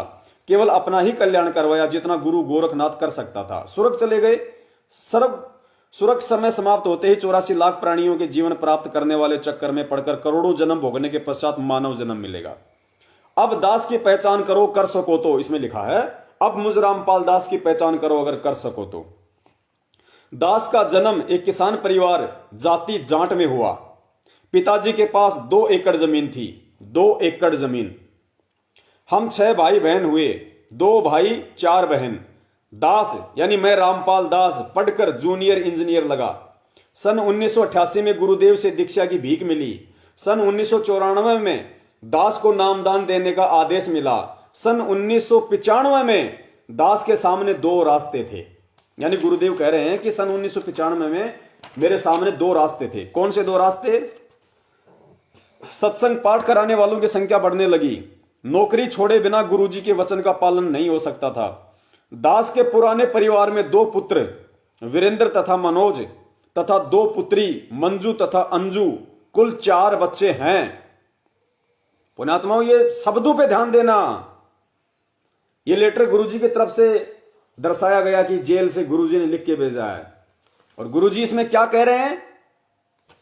दास के पुराने परिवार में 2 पुत्र वीरेंद्र तथा मनोज तथा 2 पुत्री मंजू तथा अंजू, कुल 4 बच्चे हैं। पुण्यात्मा, ये है शब्द को पकड़ के चलो।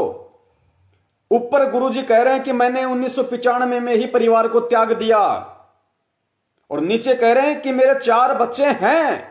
अरे जब परिवार त्याग दिया तो बच्चे हैं कहां से हो गए? आप लोगों को समझ में आएगा जब आप गुरुजी का वीडियो सुनोगे। क्योंकि पुण्यात्माओं, परमेश्वर ने जो अपने सत्संगों में कह दिया, जो अपने वीडियो में बोल दिया, आपने को मैंने पहले कहा था कि एक शब्द ध्यान रखना कि संत वचन पलटे नहीं, चाहे पलट जाए ब्रह्मांड। परमेश्वर वीडियो में क्या कह रहे हैं?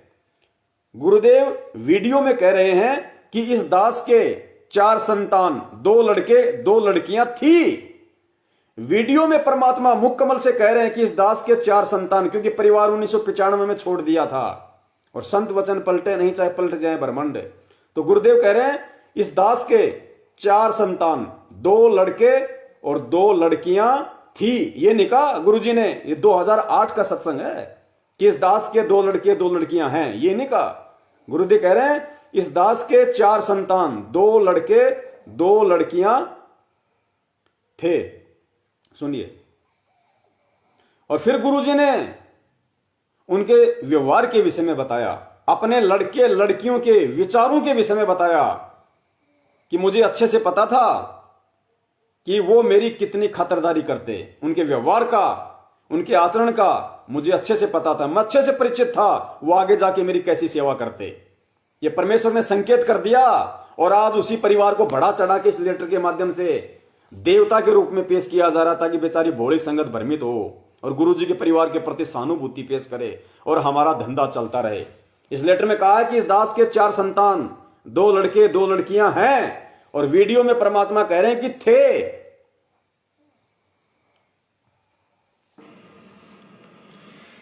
इस दास के 4 संतान, 2 लड़के 2 लड़की थी।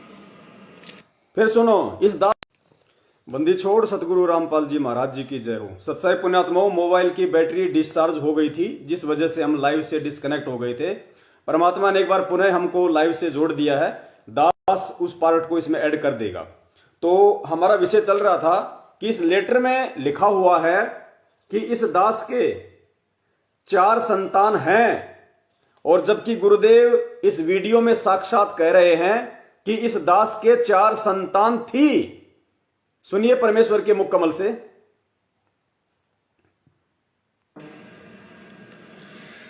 इस दास के 4 संतान, 2 लड़के 2 लड़की थी।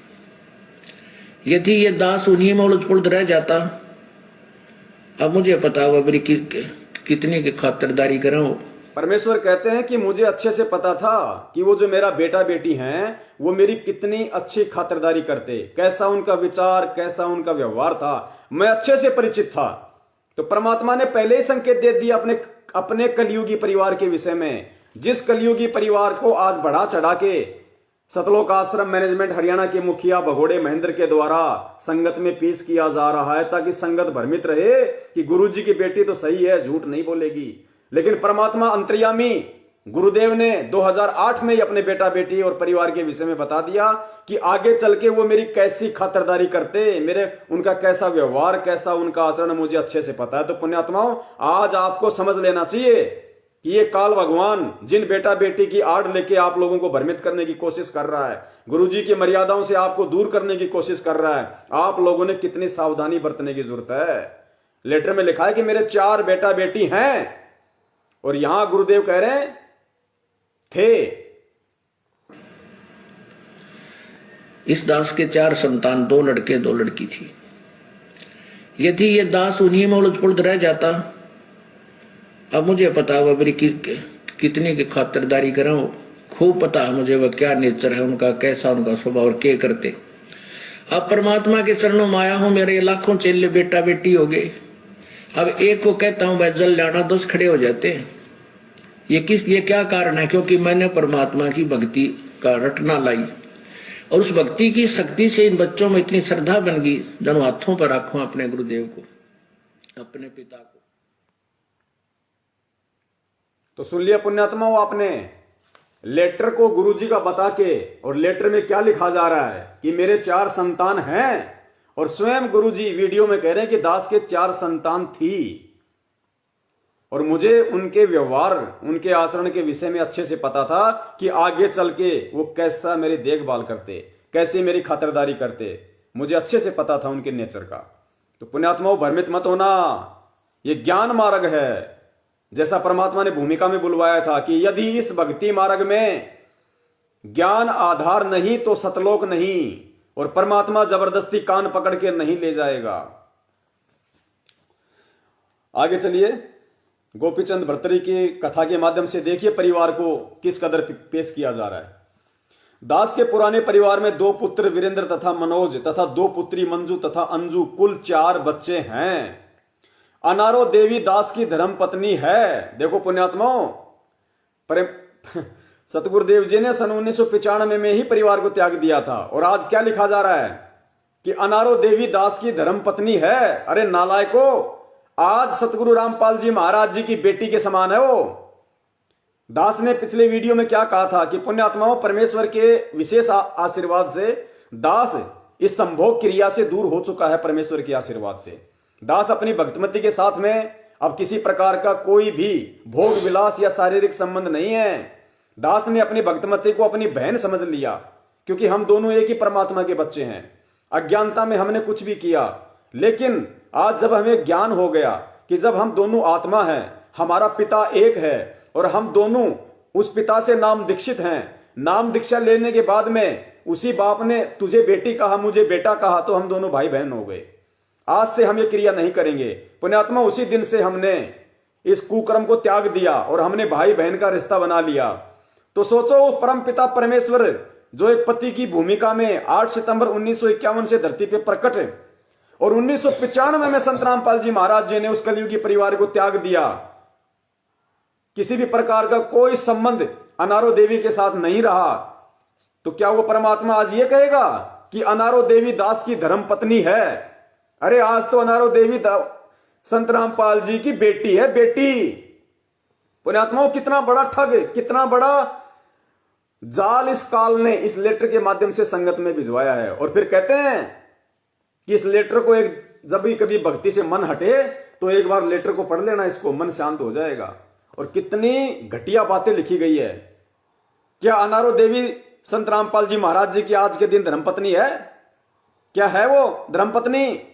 अरे जो अनारो देवी संत रामपाल जी से नाम दीक्षा ले चुकी है, जो संत रामपाल जी महाराज जी से नामदान लेके भक्ति कर रही है, जो उनकी बेटी बन चुकी है शब्द की, क्या वही संत रामपाल जी महाराज जी आज इस लेटर में ये लिखेंगे कि अनारो देवी मेरी धर्मपत्नी है? उसको अपनी बेटी बना के क्या आज उसे अपनी धर्मपत्नी बनाएंगे? पुण्यात्माओं, कितना बड़ा ठगी का धंधा हो रहा है यहाँ पे गुरुजी की आड़ में। गुरुजी कहते हैं साधु शब्दा परखिए, दुख पड़े घरनार, और सूरवीर जद जानियो जब रण बाजे तलवार। यानी साधु और भगत संत की पहचान उसके शब्दों से होती है। तो ये लेटर कहां से आया है, किसने निकाला है? आप बोले भगत भाई बहनों को गुरुजी की आड़ में कौन मूर्ख बना रहा है? 3 साल से पीले पर्चे गुरुजी का नाम बता बता के तुम लोगों को राजनीति, आरक्षणबाजी, दान धर्म के नाम पे किसने ठगा है? निर्णय कर लेना, एक रास्ता चुन लेना पुण्यात्माओं, दो नाव की सवारी जांग फाड़ देती है, जांग, ध्यान रखियो। अनारो देवी दास की धर्मपत्नी है, 1 एकड़ जमीन, 2 बच्चों, वीरेंद्र बेटा व अंजू बेटी का विवाह 1994 में किया। यानी यहां पे इस लेटर को संत रामपाल जी महाराज जी का नाम देके और महेंद्र के द्वारा, मैनेजमेंट के द्वारा गुरुजी के उस कलयुगी परिवार को ऊपर उठाया जा रहा है, उसके प्रति दयावान बनाया जा रहा है संगत को, कि भाई गुरुजी ने तो 1995 में ही घर छोड़ दिया, उसके बाद में सारी जिम्मेदारी अनारो देवी पे आ गई, खाली 1 एकड़ जमीन थी, खाली 1 एकड़ जमीन, 4 बेटे, और 1994 में वीरेंद्र का और अंजू का विवाह कर दिया। पुण्यात्मा ध्यान रखना, 1994 में गुरुजी के बड़े बेटे और बड़ी बेटे का विवाह हो गया। तो 1994 में अगर गुरुजी के बड़े बेटे का विवाह हुआ था तो कमाने लायक तो था ना। सुनिए,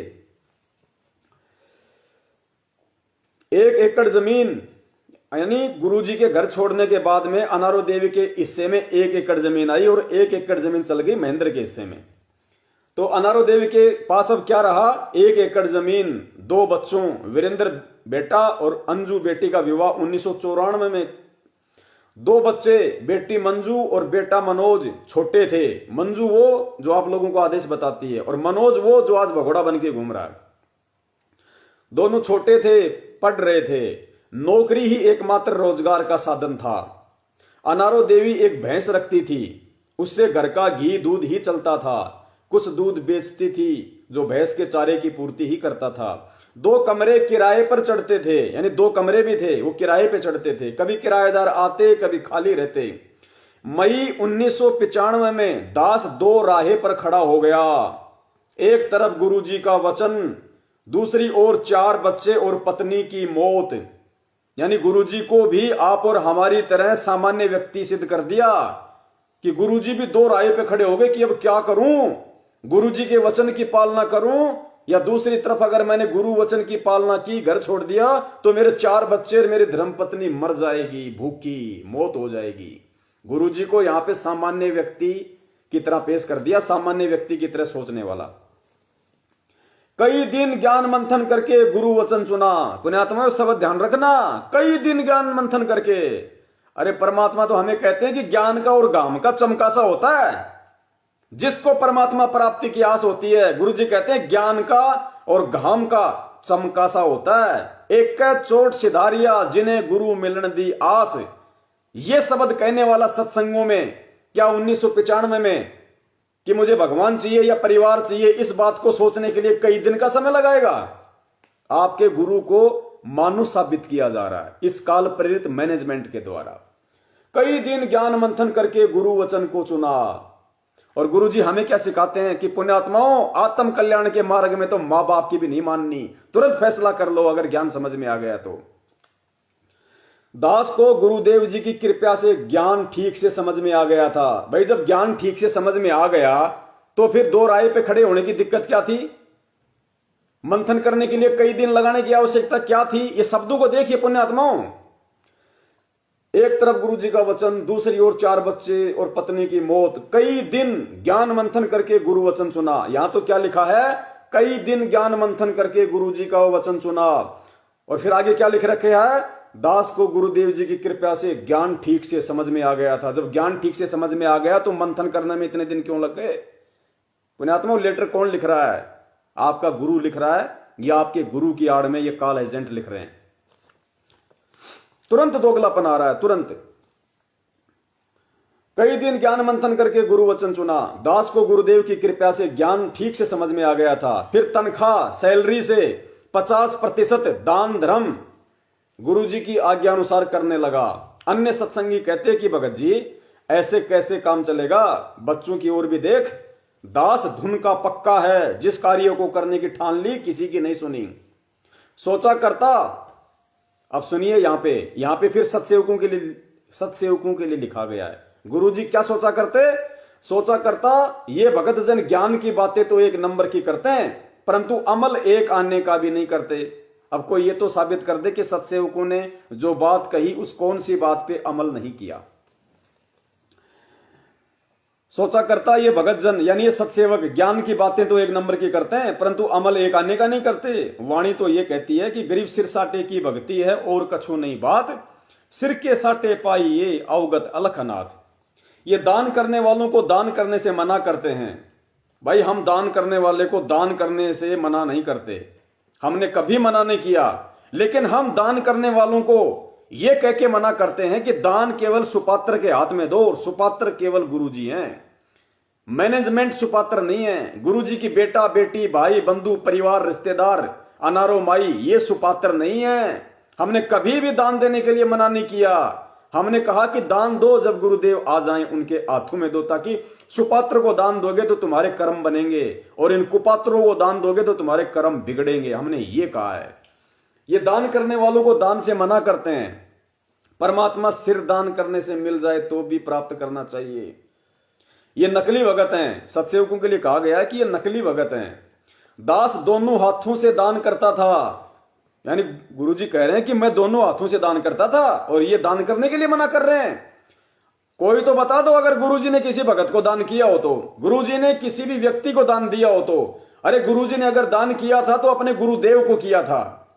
यहां लिखा गया, मतलब पुण्यात्मा आप लोगों को किस कदर गुरुजी का नाम लेके भ्रमित किया जा रहा है कि देखो भक्तों, गुरुजी भी कहते थे कि मैं दोनों हाथों से दान करता था और तुम आज दान करने से डर रहे हो।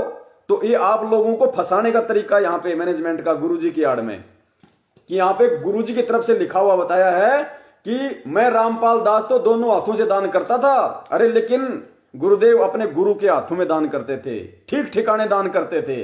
गुरुदेव ने कभी किसी मैनेजमेंट को दान नहीं किया, गुरुदेव ने कभी किसी कुपात्र को दान नहीं दिया, इसलिए दोनों हाथों से दान करते थे, वो सही था। पुण्यात्मा इनकी एक एक हरकत का परमात्मा पोस्टमार्टम करवाएंगे, ये बोलने के लायक नहीं रहेंगे कहीं भी। इनका जो पाड़ा है, परमात्मा कहते हैं कि तू डाल डाल में पात पात है। ये काल एजेंट अगर डाल डाल चलेंगे तो परमात्मा प्रेरणा करके अपने सत्सेवक बच्चों को पात पात चलाएंगे। इनकी पुंगी बजवा देंगे परमात्मा ज्ञान आधार से पुंगी। और ये संगत तो क्या, आने वाली पीढ़ियां कभी किसी काल के जाल में नहीं फंसेंगी। ये दान करने वालों को दान करने से मना करते हैं। परमात्मा सिर दान करने से मिल जाए तो भी प्राप्त कर लेना चाहिए। ये नकली भगत हैं। दास तो दोनों हाथों से दान करता था, जिस कारण से धन संग्रह नहीं हुआ। शब्द पे ध्यान दो पुण्यात्मा, शब्द पे। यहां गुरुजी की तरफ से लिखा गया बताया है, यानी दास अगर सीधे रूप में कहे तो सतगुरु रामपाल जी महाराज जी ये कह रहे हैं कि दास तो दोनों हाथों से दान करता था, जिस कारण से धन संग्रह नहीं हुआ। यानी आपके गुरुजी के प्रति ये लोग ये दर्शा रहे हैं कि संत रामपाल जी तो धन संग्रह करना चाहते थे, लेकिन वो धन संग्रह नहीं कर पाए क्योंकि दान ज्यादा करते थे। क्या हमारे गुरुदेव कभी दान संग्रह करने की सोची थी उन्होंने? अरे जो परमेश्वर हमें ये कह रहा है, जो गुरुदेव हमें ये पाठ पढ़ाता है कि भाई साईं इतना दीजियो जिसमें कुटुंब समाए और हम भी भूखे ना रहें साधु न भूख हो जाए, वो परमात्मा ये कहेगा कि मैं दान ज्यादा करता था इसलिए मैं धन संग्रह नहीं कर पाया, पैसा नहीं जोड़ पाया। पुण्यात्माओं, कहां हमारे गुरुदेव को खड़ा किया जा रहा है? एक आम और घटिया व्यक्ति की श्रेणी में जो अध्यात्म से कोसों दूर हो, ऐसे व्यक्ति की सोच को गुरुदेव की सोच बना के इस 8 पेज के पीडीएफ लेटर में दर्शाया जा रहा है। ये आप सभी संगत वालों के मुंह पे तमाचा है, तमाचा काल का। अब भी नहीं सुधरे पुण्यात्मा, परमात्मा सारा नहीं देगा। जिस कारण से मैं धन संग्रह नहीं हुआ, जब दास ने घर त्यागा उस समय शायद 2000 रुपए अनारो देवी के पास होंगे, वे भी दास से छुपा कर रखे होंगे। मई 1995 में दास ने घर त्याग दिया और परमेश्वर की मजदूरी में लग गया। उसके बाद मुड़कर नहीं देखा पीछा फिर के, जिस कारण से आज ये सतगुरु का बाग लग गया। लाखों पुण्यात्माएं अपने परमपिता परमेश्वर कबीर जी की पहचान हो गई। अब देखो पुण्यात्मा पीछे क्या लिखा हुआ है। मई 1995 में दास ने घर त्याग दिया और परमेश्वर की मजदूरी में लग गया। उसके बाद मुड़कर नहीं देखा पीछा फिर के। फिर क्यों भाई ये कहा जाता है कि गुरुजी का फोन आ रहा घर पे, मेरी बेटी मंजू, कौन बोल रहा है मेरी पोती। आज गुरुजी पीछे मुड़ के क्यों देख रहे हैं भैया? जब घर को 1995 में त्याग दिया, कोई संपर्क ही नहीं उन मनवस लोगों से। और इसका सबसे बड़ा उदाहरण दास का आपको ये दे देता है। ये परमपिता परमेश्वर सतगुरु रामपाल जी महाराज जी का सन 2013 बरवाला कांड से 1 साल पहले का ये उनका राशन कार्ड परमात्मा ने सबको बाहर निकाल रखा है, केवल एक अपना नाम लिखा रखा है, रामपाल दास, और कोई नाम नहीं है इसके अंदर। ये राशन कार्ड ये साबित करता है कि परमात्मा ने उस परिवार को त्याग दिया और किसी भी मेंबर से परमात्मा का कोई संपर्क, कोई संबंध नहीं। फिर आज वो परमात्मा कैसे फोन पे फोन करेगा भैया, और कैसे कहेगा कि हाँ बेटी मंजू, बेटी मंजू, ऐसे पेश किया जा रहा है जैसे बहुत गहरा रिश्ता हो, मोह माया में फंसे हो, बस वही परिवार है और कोई परिवार नहीं। पुण्यात्मा, हमने ज्ञान को आधार बना के चलने पड़ेगा, चाहे ऑडियो गुरुजी की हो चाहे ऑडियो गुरुजी की ना हो। हमें इन बातों को नहीं देखना कि ऑडियो गुरुजी की है, हमने चाहे ऑडियो हो चाहे लेटर हो, हमने उसी बात को पकड़ना है, अपने जीवन में उतारना है जो गुरुजी के ज्ञान आधार अनुसार हो। बाकी हमारे लिए मिट्टी है, कुछ नहीं है।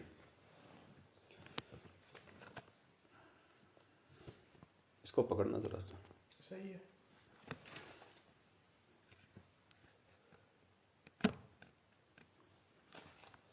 पुण्यात्मा, वहां पर हमारे तो ऐसे ही औजार हैं। मैनेजमेंट तो 50-50 हजार के 1-1 लाख के कैमरे रखता है, 10-15 आदमी बैठ के सारा वीडियो तैयार करते हैं। अब आप और हम तो ऐसे ही अपना टाइम सा पास कर रहे हैं। तो आगे देखिए, इसमें नहीं देखा पीछा मुड़ के, जिस कारण से आज ये सतगुरु का बाग लग गया। लाखों पुण्यात्माओं को अपने परमपिता परमेश्वर कबीर जी की पहचान हो गई।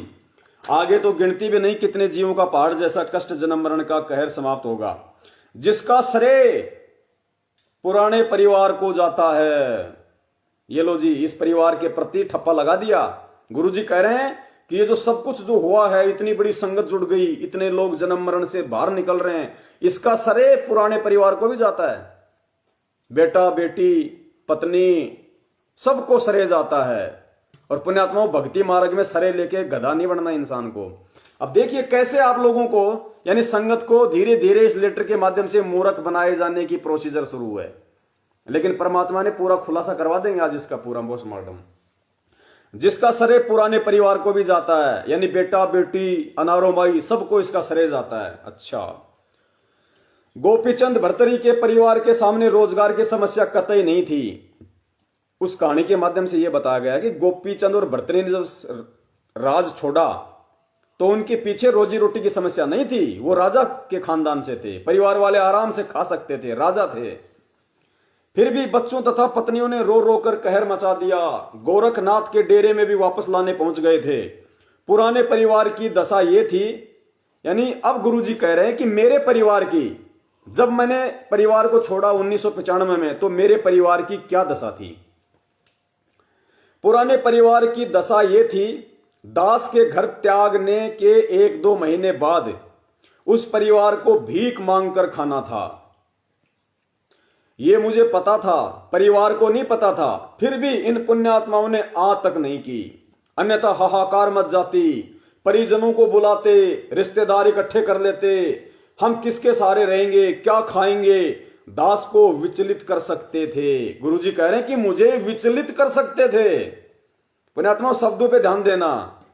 गुरुजी कह रहे हैं कि भैया मैंने जो भक्ति मार्ग, ये जो परिवार को छोड़ा भक्ति के लिए, आप लोगों को ज्ञान देने के लिए, नाम देने के लिए, इस मार्ग को बढ़ाने के लिए, इसका श्रेय पुराने परिवार को भी जाता है। क्यों जाता है? अगर यही परिवार मेरे उस परिवार को त्यागने के बाद अगर वो लोग रिश्तेदारों के जाते, सबको इकट्ठा करते कि हमें छोड़ के चला गया, हम क्या खाएंगे, हम तो भूखे मर जाएंगे, वो हाहाकार मचा देते, तो हो सकता है मैं रामपाल दास विचलित हो सकता था।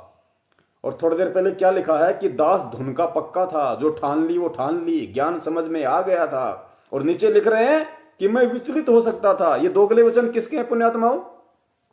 अरे जिसने ठान ली, जिसको ज्ञान समझ में आ गया, जिसने अपना एक मार्ग चुन लिया, वो आगे ये लिखेगा कि मैं विचलित हो सकता था। विश्वास ही नहीं, बिल्कुल ऐसा दर्शा दिया गया जैसे बिल्कुल 2 नावों की सवारी। पुण्यात्मा, कौन लिख रहा है ये बातें? ये दोगली बातें कौन कर रहा है? अरे 7 वचन पलटे नहीं, चाहे पलट जाए ब्रह्मांड, तो ऊपर तो इतनी ज्यादा दृढ़ता दिखाई गई है कि दास तो धुन का पक्का था, नौकरी छोड़ी तो छोड़ दी। साथियों ने कहा कि क्या कर रहा है, नहीं सुनी किसी की, मुझे ज्ञान समझ में आ गया था। और या कह रहे हैं कि मुझे विचलित किया जा सकता था, मैं विचलित भी हो सकता था। सुनते जाइए आप। हुआ भाई, रिश्तेदार इकट्ठा कर लेते, हम किसके सहारे रहेंगे, क्या खाएंगे। दास को विचलित कर सकते थे, जिस कारण से मेरा जीवन नष्ट होना था। अब पुण्यात्माओं, अब इस परिवार के प्रति जो इतनी संवेदना जानबूझ के दिखाई जा रही है कि परिवार भूखा मर जाता, हम क्या खाएंगे। अरे क्या खाएंगे, अब आपको बताते हैं क्या खाएंगे। कितने मेंबर है परिवार में? जब गुरुजी ने परिवार छोड़ा तो पीछे कितने मेंबर थे? पीछे मेंबर थे 5। भाई माता पिता तो महेंद्र जी के पास भी रह सकते थे, छोड़ो उस चीज को, माता पिता को आप वहां से निकाल दो। अनारो माई, 2 बेटे 2 बेटियां, टोटल मेंबर कितने? 5। जिसमें से बड़ा बेटा जिसकी 1994 में शादी हो गई थी, वो अपने पैरों पे खड़ा था, वो अपनी नौकरी कर सकता था, उसने नौकरी भी की होगी। तो पुण्यात्माओं, सबसे पहले 1 एकड़ जमीन हरियाणा के गांव धनाना, जिला सोनीपत में, बिल्कुल पानी की तराई वाला क्षेत्र है, उपजाऊ जमीन है, भयंकर भयंकर पानी है, नहरें हैं। 1 एकड़ जमीन में कितनी बीघा जमीन होती है? और मेंबर कितने? 5। एक एकड़ जमीन में अगर 5 मेंबर का, और वो भी हरियाणा के सोनीपत में, बिल्कुल पानी वाले इलाके में, उपजाऊ जमीन में भी अगर पेट नहीं भरे तो उसका 21 ब्रह्मांड में कहीं पेट नहीं भरेगा। 1 एकड़ जमीन खूब 5 आदमियों का पेट भर सकती है। ऊपर से क्या लिखा गया उसमें? 2 मकान किराए, 2 मकान थे, वो किराए पे रहते थे। 1995 में पुण्यात्मा, अगर 500 रुपए भी एक मकान का किराया आता होगा तो 2 मकान के 1000 रुपए। 1000 रुपए का मतलब है 5 मेंबर का 1 महीने का राशन।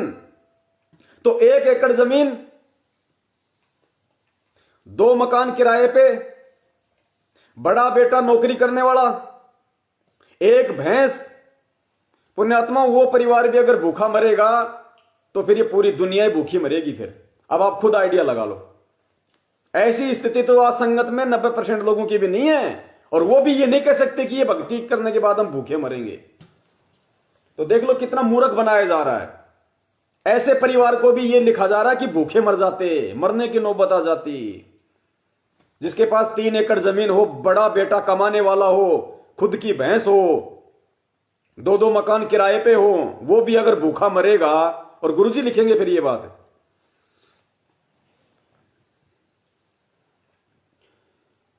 पुण्यात्माओं, उन्होंने आ तक नहीं भरी, अन्यथा हाहाकार मच जाता। परिजनों को बुलाते, रिश्तेदार इकट्ठा कर लेते, हम किसके सहारे रहेंगे, क्या खाएंगे।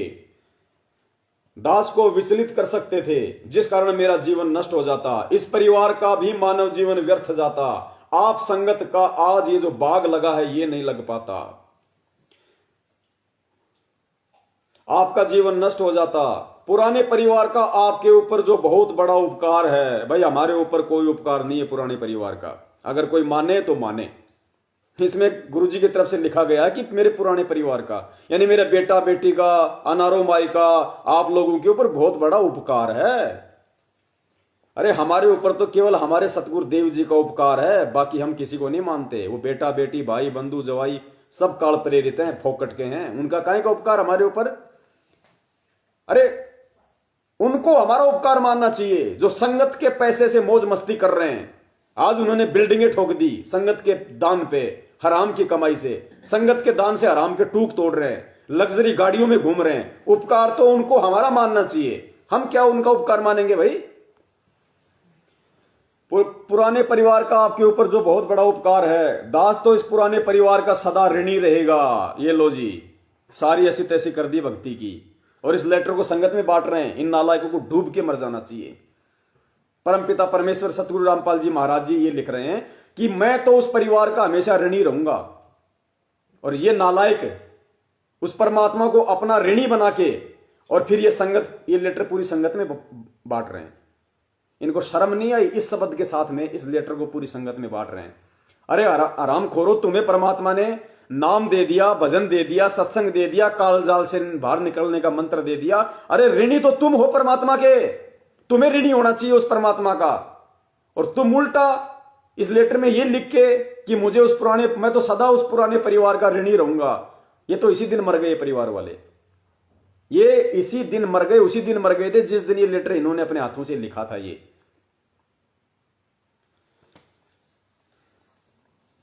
दास तो इस पुराने परिवार का सदा ऋणी रहेगा। यदि ये हाहाकार मचा देते तो न आप सुखी होते न दास मुक्त होता। यह सब बताने का दास का केवल इतना ही मकसद है कि आप इस परिवार को स्नेह की दृष्टि से देखना आ गया ना वो काम। इस परिवार के प्रति संगत की झूठी सहानुभूति प्राप्त करने का मकसद ये लेटर है, ताकि गुरुजी की बेटी को गुरुजी की बेटी मान के संगत मूर्ख बनी रहे, वो जो बातें बोले वो बातें संगत मान ले और हमारा धंधा चलता रहे। ये सब बताने का दास का केवल इतना ही उद्देश्य है कि आप इस परिवार को स्नेह की दृष्टि से देखना, याद कर लेना इसके उपकार को। हमारे ऊपर कोई उपकार नहीं भैया। जब भी दिखाई दे तो ये कल्पना अवश्य करना कि ये उस परिवार के सदस्य हैं। दास के कहने का भाव ये नहीं कि आप इनकी पूजा करना या गले में माला डालना, नहीं, केवल इनके उपकार को मत भूलना। अरे भैया, हम केवल सतगुरु के उपकार को नहीं भूलेंगे, बाकी हमारे ऊपर किसी का कोई उपकार नहीं है। इसी पुण्य के भागी बन जाओगे। लो जी, भक्ति से पुण्य के भागी नहीं बनोगे। इस परिवार के ये मान लोगे कि इस परिवार को बहुत बड़ा उपकार है, इनका सम्मान करो। सम्मान तो हम भैया भक्ति में आने के बाद में कुत्ते का भी करते हैं, हम बिल्ली का भी सम्मान करते हैं, हम उसको भी नहीं धुतकारते। और कहते हैं अगर तुम इस परिवार का उपकार मानोगे तो तुम पुण्य के भागी बन जाओगे। बताओ, उपकार मानने से ही पुण्य के भागी बने जाए तो फिर भक्ति मंत्र आरती की क्या जरूरत है। पुण्यात्मा शब्दों को पकड़ना, ये दास इसलिए बता रहा है कि आप भ्रमित ना हो। ये बहुत बड़ी दया है आप संगत के ऊपर, जो परमेश्वर ने सत्सेवकों को पासबुक के रूप में खड़ा कर दिया तुम्हारे सामने। वरना ऐसा नंगा नाच नचाते ये लोग, हम कभी सतलोक तो क्या नरक लोक क्या बताए अब दास आपको।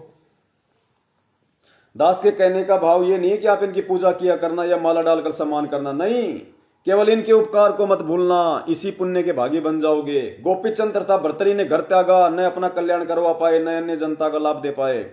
दास ने घर परमात्मा प्राप्ति के लिए नहीं त्यागा, आप पुण्यात्माओं के कल्याण के लिए त्यागा। लो जी, यहां गुरु जी की तरफ से लिख के बता दिया कि मैंने अपना घर परमात्मा प्राप्ति के लिए नहीं त्यागा।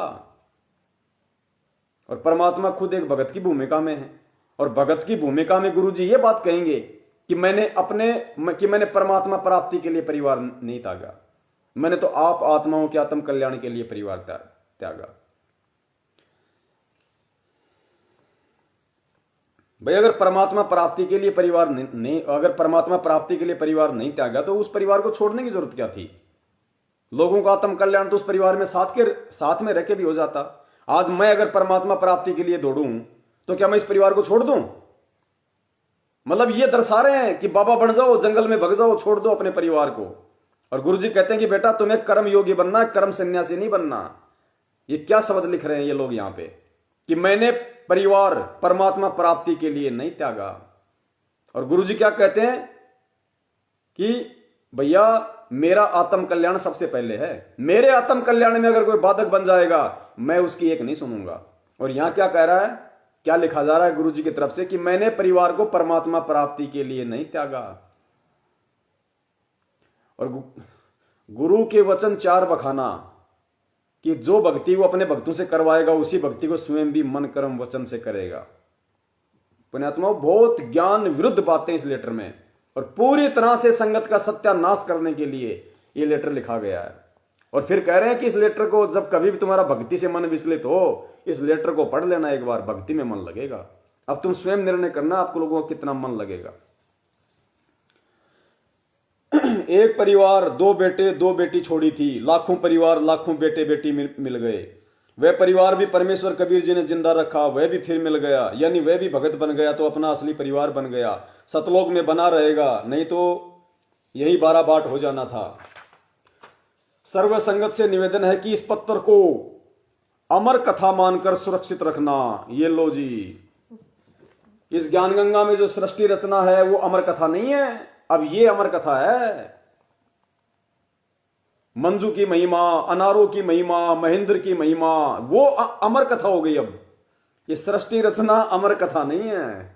अब अमर कथा क्या हो गई कि संत रामपाल जी महाराज जी के पुराने परिवार के आगे हाथ जोड़ो, उनका सम्मान करो, उनको स्नेह की दृष्टि से देखो कि अगर ये परिवार अगर ना होता तो हमारा आत्म कल्याण नहीं होता।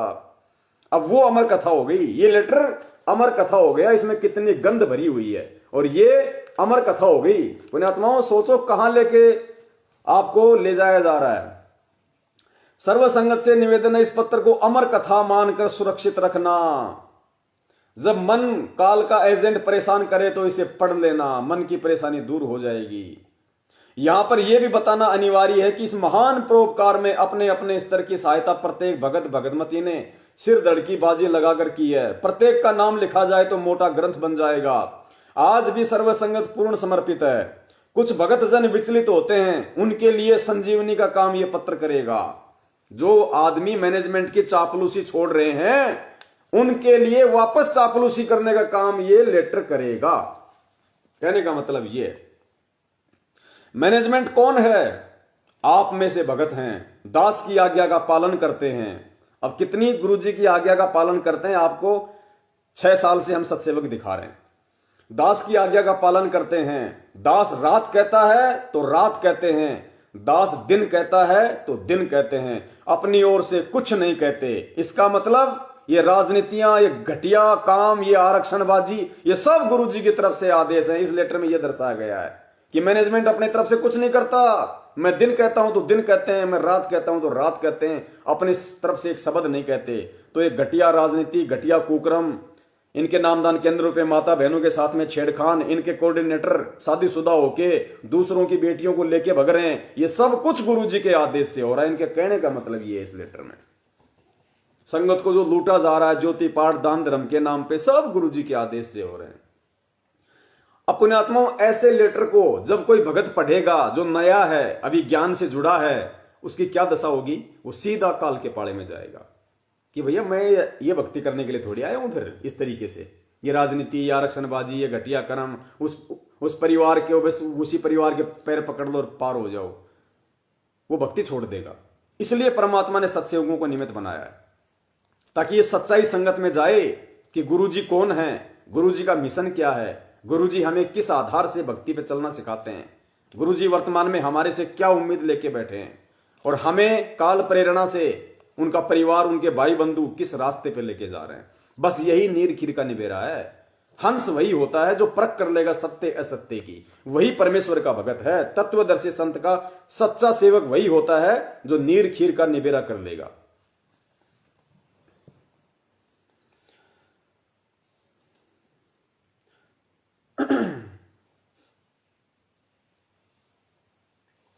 जैसे किरका जहर का रंग हो रही हो, कहो कौन तेज खाए राम रंग हो रही हो। एक नया पैसा दुरुपयोग करना ये जहर के समान मानते हैं। कौन? मैनेजमेंट वाले। कि गुरुजी कह रहे हैं कि एक नया पैसे का दुरुपयोग करना ये जहर के समान मानते हैं, जहर खाना समझते हैं। यानी परमात्मा के पैसे में गड़बड़ करना जहर खाने के समान है।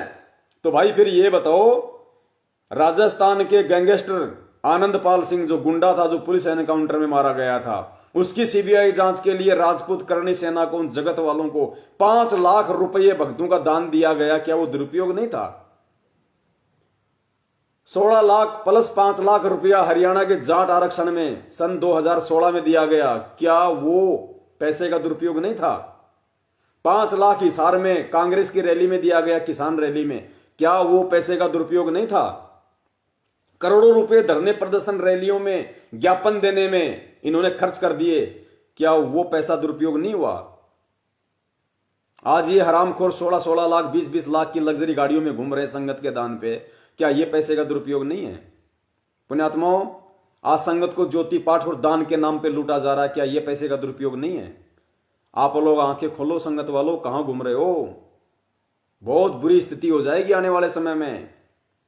वही बचेगा जो परमेश्वर की शरण में होगा। आप चाहे कितने भगत बने फिरो अपने आप में, कितना ही संत रामपाल जी का भगत कहो अपने आप को, अगर ज्ञान को आधार नहीं बनाया और गुरुजी के प्रत्येक वचन की पालना करके भक्ति मार्ग पे नहीं चले, आपका कहीं ठोर ठिकाना नहीं है।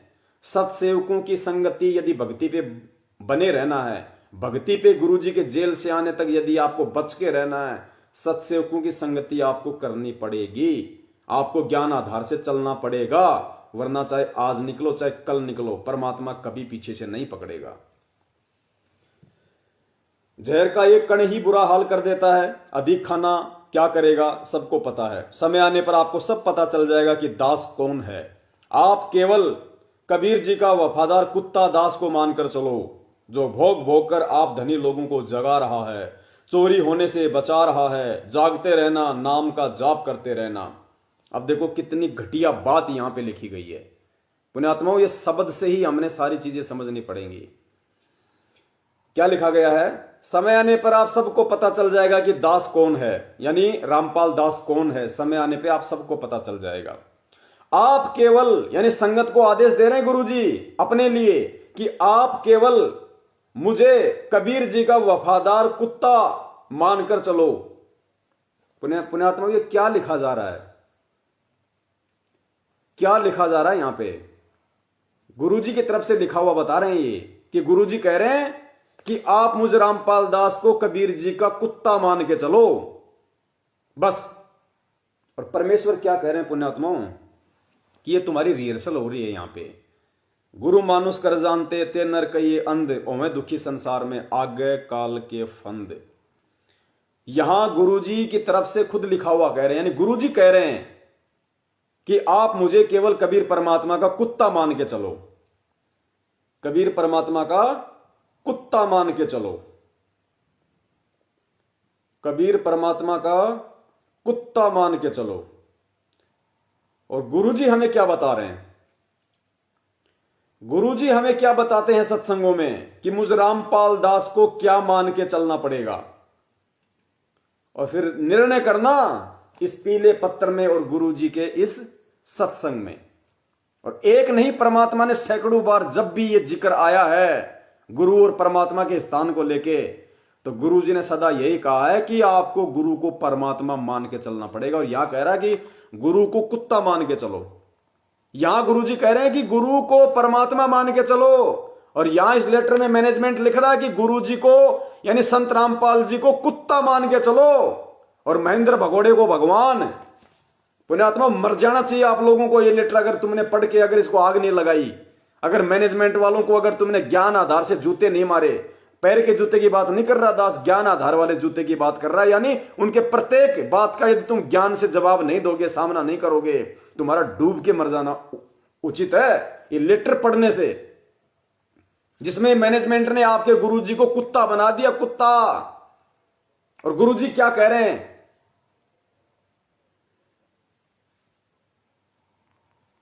तो गुरुजी के सामने आते ही आपको ऐसा महसूस हो जैसे मैं भगवान के सामने जा रहा हूं।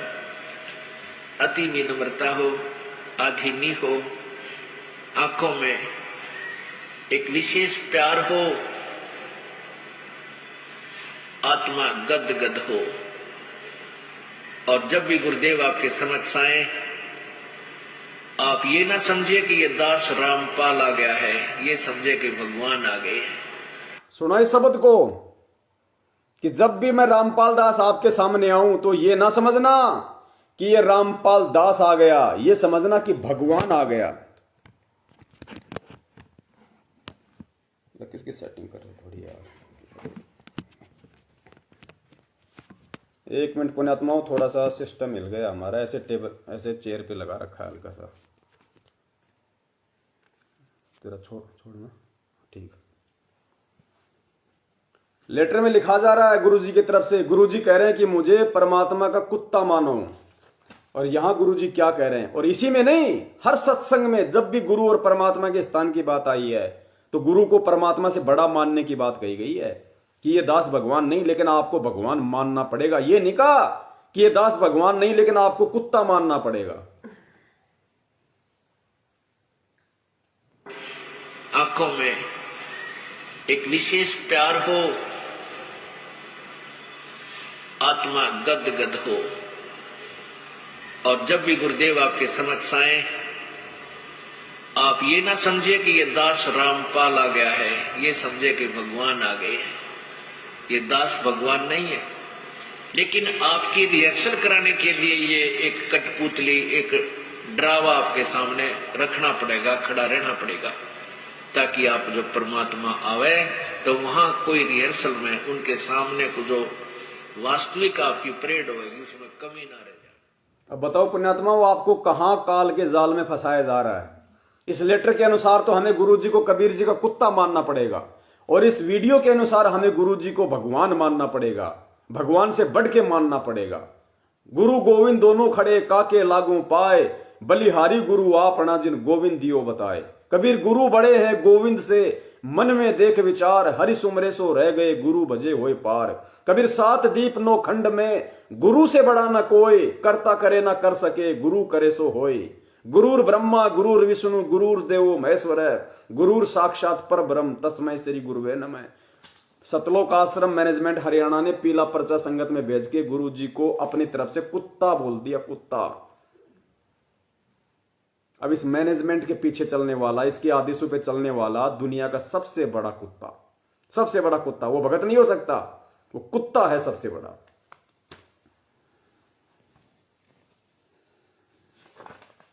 आगे और भी बातें हैं, मैं नहीं पढ़ूंगा पुण्यात्माओं, क्योंकि परमात्मा कहते हैं ज्ञान का और गाम का चमका सा होता है, समझदार भगत को इतना ही काफी होता है।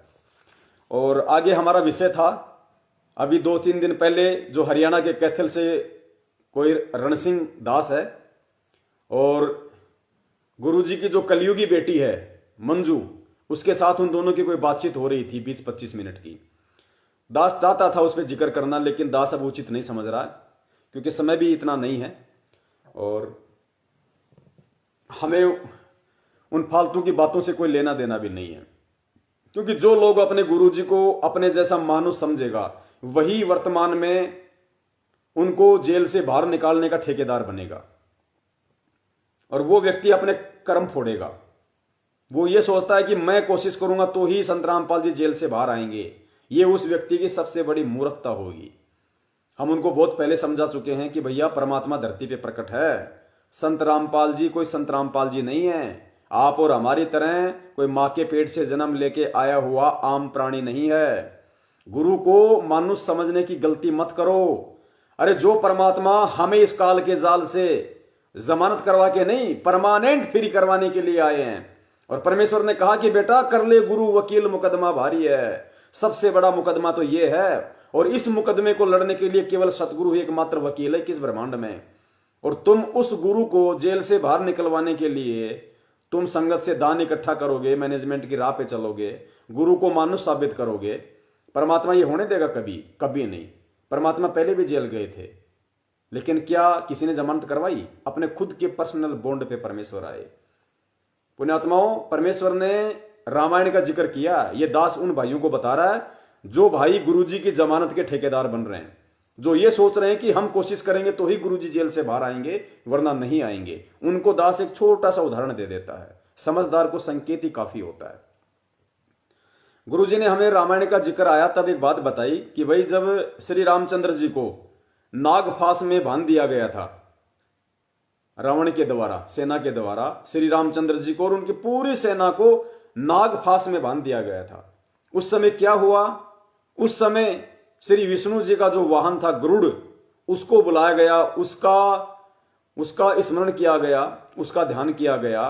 गरुड़ जी आए। गरुड़ जी ने जो पक्षी राज था, उसने अपने चोंच से सभी नाग जो सरप थे, जिन्होंने बांध रखा था लपेटे मार मार के रामचंद्र जी को और पूरी सेना को, गरुड़ जी ने वो बंधन काटे उन सबके, रामचंद्र जी के भी और पूरी सेना के। और उसके बाद में कहावत बन गई। आदरणीय गरीबदास जी महाराज जी ने वाणी लिखी है, रामचंद्र जी को फैल कर दिया, विष्णु जी की समर्थता को फैल कर दिया। क्या वाणी लिखी कि बंधन काटे विपत्ति में, कठिन कियो संग्राम, चीनो रे नर प्राणियों, वो गरुड़ बड़ो अकराम। कि अरे प्राणियों, ये पृथ्वीलोक के प्राणियों, तुम श्री रामचंद्र जी को परमात्मा मानते हो ना, तो अब इस चीज का जवाब दो कि चीनो रे नर प्राणियों, गरुड़ बड़ो अकराम। तेरे रामचंद्र जी के बंधन तो उस पक्षी ने काटे थे, गरुड़ ने। तो बड़ा कौन हुआ? गरुड़ बड़ा हुआ या तेरा रामचंद्र बड़ा हुआ? तो पुण्यात्माओं, ये जो गुरुजी की जमानत के जो ठेकेदार बने फिर रहे हैं ना, वो अंतर्यामी परमात्मा ऐसा होने नहीं देगा कि तुम जमानत कराओगे जब वो बाहर आएंगे। अगर तुम्हारे जमानत करवाने से, एक भगत के जमानत करवाने से अगर भगवान जेल से बाहर आ रहा है, आने वाला इतिहास दुत्कारेगा। ये भक्ति नहीं करेगा, ये कहेगा कि काहे का रामपाल, काहे का भगवान, चेलों ने तो जमानत करवा के जेल से बाहर निकलवाया, नहीं तो जेल में सड़ता। ये कहावत बन जाएगी जैसे आज रामचंद्र जी के लिए बन गई। उन्होंने कभी नहीं सोचा था कि ऐसी कहानी बन जाएगी। मेरी समर्थता पे बात आ जाएगी। एक पक्षी को मुझसे ज्यादा समर्थवान बताया जाएगा। वो परमेश्वर धरती पे प्रकट है। स्वयं कबीर परमात्मा है संत रामपाल जी के रूप में। अपने जैसा घटिया इंसान मत मानो उनको, वो कदापि ये नहीं होने देगा। उसका क्या खेल है तुम नहीं समझ पा रहे, क्योंकि तुम उनको नहीं समझ पा रहे, तुम ज्ञान को आधार नहीं बना पा रहे। और तुम जिस तरह की भाषणबाजी ऑडियो डाल के संगत में कर रहे हो ना, मंजू के साथ या किसी और के साथ में, ये बहुत बड़ा तुम्हारे लिए विनाश का कारण बन जाएगी। तुम लोग अपने शब्दों से कितने लोगों को भड़का दोगे। दास के पास में फोन आया था पहले, मुझे पता नहीं, किसी बहन ने बताया। उस बहन के पास किसी मध्य प्रदेश के भगत ने फोन किया था, तो उस बहन ने बताया कि मध्य प्रदेश में विष्णु साहू को और कुछ लोगों को जान से मारने की प्लानिंग हो रही है। और वो लोग ये कह रहे हैं कि हमने रण सिंह की ऑडियो सुनी है, हमें रण सिंह का नंबर दो। अब बताओ, उसके शब्दों से प्रभावित होके अब उसमें भी आग लग गई। अब ये क्या है? ये प्रेम और एकता का मार्ग है भाई। अरे हम सत्सेवकों को देखो भाई, हम लोगों ने मार खाई है, इन लोगों के डंडे खाए हैं, हमने इनके जूते खाए हैं, एक बार नहीं, दो बार नहीं, कई बार खाए हैं, इनकी गालियां खाई हैं। लेकिन हम अपने परमपिता परमेश्वर सतगुरु रामपाल जी महाराज जी के तत्व ज्ञान पे आरूढ़ हैं कि हमारे बाप ने समर्थ होते हुए उसने दो बार जेल भोगी है, उसने पुलिस वालों की पिटाई सहन करी है, लोगों की गालियां सहन करी है, लेकिन किसी को उफ तक नहीं कहा। हमें गुरु को आदर्श मान के उनके पद चिन्हों पे चलना है। ये भक्ति मार्ग है, मार काट का मार्ग नहीं है, बदला लेने का मार्ग नहीं है, राग द्वेष ईर्ष्या का मार्ग नहीं है। तो पुण्यात्माओं, भक्ति मार्ग में सबके अपने अपने विचार हैं। जो जैसा करेगा अंत समय में वैसा ही अपना भोगेगा। हम ऐसे मनवश लोगों के बिल्कुल भी पक्ष में नहीं है, बिल्कुल भी साथ में नहीं है, जो गुरुजी की जमानत के ठेकेदार बने फिरते हैं बिना ज्ञान को समझे। हम तो ये प्रार्थना करते हैं कि हे परमपिता परमेश्वर, हम नीचों पे दया करना मालिक। आप हमारे सबसे बड़े वकील हो, आप ही हमारे सबसे बड़े जज हो। और परमात्मा, हम तो आपसे उम्मीद लगाए बैठे हैं परमेश्वर। हम जो इस काल रूपी जेल में बैठे हैं परमात्मा, हमारी जमानत आप करवाओ। आप हमें इस 21 ब्रह्मांड रूपी बड़ी जेल से निकालो परमात्मा। हम 2 कौड़ी के तुच्छ जीवों की क्या औकात जो हम आपकी जमानत करवा लें। तो पुण्यात्माओं, हमने ऐसा विचार तो मन में भी नहीं लाना, वरना हम उस परमात्मा के दोषी हो जाएंगे। परमात्मा के दोषी, ये सोचना भी परमात्मा को जीव मानना है। पुण्यात्माओं, ये ज्ञान आधार की भक्ति है। इसमें अगर अब की बार चूक गए, दोबारा ये मौका नहीं मिलेगा। और जितने भी संगत वाले भगत भाई बहन दास को सुन रहे हैं, वीडियो देख रहे हैं, सभी से निवेदन है पुण्यात्माओं, हमारा काम था आप लोगों तक सच्चाई पहुंचाना। हमने सतगुरुदेव जी की प्रेरणा से, उनके आशीर्वाद से, सबूतों के सहित हमने इस लेटर का पर्दाफाश कर दिया, एक एक सच्चाई से आपको परिचित करवा दिया। लेटर में गुरुजी के क्या विचार लिखे बताए गए हैं और गुरुजी खुद अपने सत्संगों में क्या विचार आपको दे रहे हैं, दोनों चीजें आपके सामने रूबरू कर दी हैं। देखो, हमारा इससे आगे कोई काम नहीं है। अब अगर आपने अपना जीवन बचाना है, भक्ति बचानी है, तो आपने गुरुजी के ज्ञान को आधार बनाना है। और जो व्यक्ति गुरु के ज्ञान के अनुसार चल रहे हैं, और वर्तमान में केवल सत्सेवक ही परमेश्वर के ज्ञान को आधार बना के चल रहे हैं, और कोई भी व्यक्ति ज्ञान को आधार बना के नहीं चल रहा, ना सतलोक आश्रम मैनेजमेंट हरियाणा चल रहा, ना वो हिमाचल के कांगड़ा में जो गुरु बन के बैठ गया संजय, ना वो चल रहा, ना अपने कानपुर वाले रामचंद्र भाई हैं वो ज्ञान आधार से चल रहे, ना अपने पंजाब वाले जो करणदास जी हैं वो चल रहे, ना ये लॉर्ड बुद्धा फाउंडेशन वाले चल रहे। ये सब के सब लोग काल प्रेरित हैं और आपको भी उसी काल के खेमे में ले जाने की पूरी कोशिश करेंगे। हमारा मकसद केवल आपको सत्य से परिचित करवाना है। क्या नकली है, क्या असली है, क्या सही है, क्या गलत है, आपकी आंखों के सामने हमने सोशल मीडिया लाइव प्रोग्राम के माध्यम से रूबरू कर दिया है। और परमेश्वर की दया रही तो हर रविवार को रात्रि 8 बजे इसी प्रकार लाइव शंका समाधान के माध्यम से आप लोगों को रूबरू करते रहेंगे। और शंका समाधान जब भी आप YouTube पे जाओ, आप YouTube पे सीधा लिखो शंका समाधान हिंदी में, आपको सैकड़ों की संख्या में चैनल मिल जाएंगे। भगत भाई बहनों ने, सत्सेवकों ने हजारों की संख्या में वीडियो अपने अपने चैनलों पे डाल रखे हैं। आप उन चैनलों को देखो, सत्य असत्य से परिचित हो, और उसके बाद में परमेश्वर के ज्ञान को आधार बना के सही रास्ता चुनो। गुरु जी के आने तक यदि आप इस भक्ति मार्ग पे जीवित रहना चाहते हो, बने रहना चाहते हो, तो केवल ज्ञान आधार ही एकमात्र सहारा है। इसके अलावा दूसरा कोई स्रोत नहीं है। मार्केट में कोई भी इंजेक्शन या टैबलेट नहीं मिलता है कि वो आप खा लोगे या खाते रहोगे तो आप भक्ति पे जीवित रहोगे। भक्ति पे जीवित रहने का एकमात्र आधार यदि वर्तमान में है तो केवल ज्ञान आधार है। और ज्ञान आधार यदि वर्तमान में किसी के पास है तो सतगुरुदेव जी के आशीर्वाद से सत्सेवकों के पास में है। सत्सेवकों के साथ बने रहिए, परमेश्वर के ज्ञान आधार से चलते रहिए, परमात्मा को परमात्मा मान के भक्ति पे लगे रहिए। ये भक्ति विश्वास की है। अब ये ना समझना कि गुरुजी 6 साल हो गए नहीं आ रहे, गुरुजी 2 साल नहीं आए, 10 साल नहीं आए। ये परमेश्वर की अपनी मर्जी है। वो चाहे 50 साल ना आए, वो उनकी अपनी मर्जी है। हम बोलने वाले कुछ नहीं होते इसमें। हमें यदि समझ में आ गया कि धरती पे पूर्ण परमात्मा के रूप में संत रामपाल जी महाराज जी प्रकट हैं, तो उसके बाद हमें निसंशय हो जाना चाहिए भक्ति और भगवान को लेके। आज से पहले हमें क्या पता था भाई? क्या सतलोक है, क्या मंत्र है, क्या भक्ति है, क्या रमेणी, कुछ पता था क्या? परमात्मा ने हमारा हाथ पकड़ा, भक्ति से जोड़ा, अपनी पहचान करवाई, तो आज हमें पता चला कि हम तो अनंत युगों से भटक रहे थे। सतलोक जाने के लिए हमें हमेशा काल प्रेरित संतों ने भटकाया, भरमाया। आज हमारा हाथ भगवान ने पकड़ लिया, परमात्मा ने पकड़ लिया, सतलोक की जानकारी करवाई। हमें आज से पहले तो नहीं पता था, और जैसे पता चला तो अब हम सचेत हो गए। तो पुण्यात्माओं, जैसे हमें आज से पहले नहीं पता था, गुरुजी ने अपने शरण में लेके हमें जानकारी करवाई, ठीक इसी प्रकार हमें सतलोक में वो परमात्मा कब लेके जाएगा, कौन से जन्म में लेके जाएगा, कौन से युग में लेके जाएगा, कब लेके जाएगा, ये काम सतगुरु रामपाल जी महाराज जी का है, उस पूर्ण परमात्मा का है। हमें आगे टेंशन नहीं होनी चाहिए कि हम सतलोक कब जाएंगे। हमें टेंशन होनी चाहिए कि सतलोक जानने के लिए जो भक्ति परमेश्वर ने हमें दी है, जो मर्यादा हमें दी है, उसका हमने पूरी तरह से पालन करना है। गुरु के एक एक वचन का हमने ध्यान रखना है। किसी भी काल एजेंट व्यक्ति के बहकावे में नहीं आना। किसी भी व्यक्ति को ये सोच के कि ये गुरु जी की बेटी है, बेटा है, पत्नी है, भाई है, हमें किसी के संपर्क में हमें फालतू में रहना ही नहीं है। उनकी किसी भी बात का हमने अनुसरण करना ही नहीं है। हमने केवल अपने गुरुदेव ने जो बातें बता दी, जो सत्संग दे दिए, कौन सी कमी छोड़ दी और क्या चाहिए हमें। जो आत्मा की प्यास थी, जो आत्मा का आहार था, वो सत्संग परमेश्वर ने दे दिया। जपने के लिए मंत्र दे दिए, सब कुछ दे दिए पुण्यात्माओं। अब हमने केवल अपने गुरु पे विश्वास करना है, अपने परमेश्वर को परमेश्वर मान के हमने भक्ति करनी है।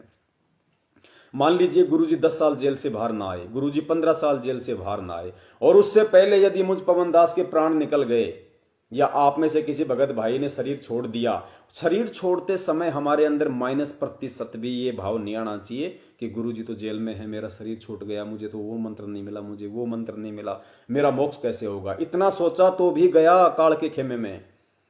इतना सोचो कि भगवान ने शरण में ले लिया। अरे अनंत युगों से परमात्मा हमें शरण में लेते आ रहे हैं कि साधु सेती मस्करी चोरा नाल खुशाल, मल अखाड़ा जीतेंगे युगों युगों के माल। परमात्मा की शरण में हम कोई पहली बार नहीं आए, पता नहीं कितने युग बीत गए हमें शरण में लेते लेते। परमात्मा ने लाखों करोड़ों बार परमात्मा आप और हमें शरण में ले चुके हैं। यही मंत्र, यही आरती, यही भजन, यही सुमरण, वही सतलोक की जानकारी दे रहे हैं, लेकिन हम नहीं जा पाए। हमने अंत में या तो परमात्मा को त्याग दिया, इस मार्ग को त्याग दिया, क्योंकि हम ज्ञान को आधार नहीं बना पाए। तो पुण्यात्माओं, आप लोग ये गारंटी ना मानो कि हम इसी जन्म में सतलोक चले जाएंगे। ये काम परमात्मा का है, वो इस जन्म में लेके जाएगा, अगले जन्म में लेके जाएगा, या 100 जन्म बाद में लेके जाएगा। हमें इस चीज की टेंशन नहीं होनी चाहिए। हमें अगर किसी चीज की टेंशन होनी चाहिए तो ये होनी चाहिए कि गुरु के प्रति किसी भी तरह से मेरा विश्वास डगमग ना हो जाए। किसी भी प्रकार से कोई भी काल का एजेंट गुरु जी के ज्ञान को आधार ना बनाने के चलते मुझे ठग ना ले, मेरे से कोई परमात्मा की मर्यादाओं का हनन ना करवा दे। हमें केवल इन बातों का ध्यान रखना है पुण्यात्मा, बाकी काम परमेश्वर का है।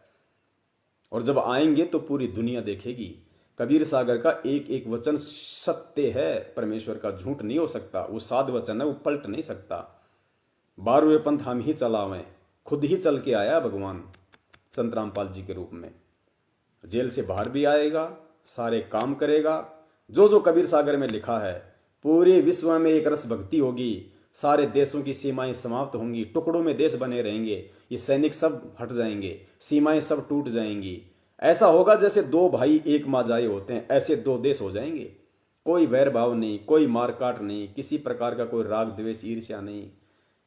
पुण्यात्माओं, जैसे धना भगत जी के खेत में ज्वार हुई और धना भगत जी ने अपने घर की रख ली और बाकी लोगों को बांट दी, ऐसा समय आएगा परमेश्वर के वचन अनुसार कलयुग में, सतयुग, कोई भूखा नहीं मरेगा। परमेश्वर का बच्चा जिसके घर में 10 क्विंटल हो गए, उसको 5 क्विंटल की जरूरत है, 5 क्विंटल परमात्मा के बच्चों को मुफ्त में दिया करेगा। ले भाई, ले जा अपने घर पे, मालिक का भाई, मेरा क्या है, परमात्मा ने दिया भाई।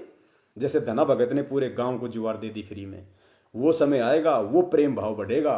उसके लिए परमात्मा ये ज्ञान आधारी बच्चे तैयार कर रहे हैं, क्योंकि बिना इस ज्ञान आधार के वो समय नहीं आएगा। बिना ज्ञान आधार के, बिना एक दूसरे को अपना समझे।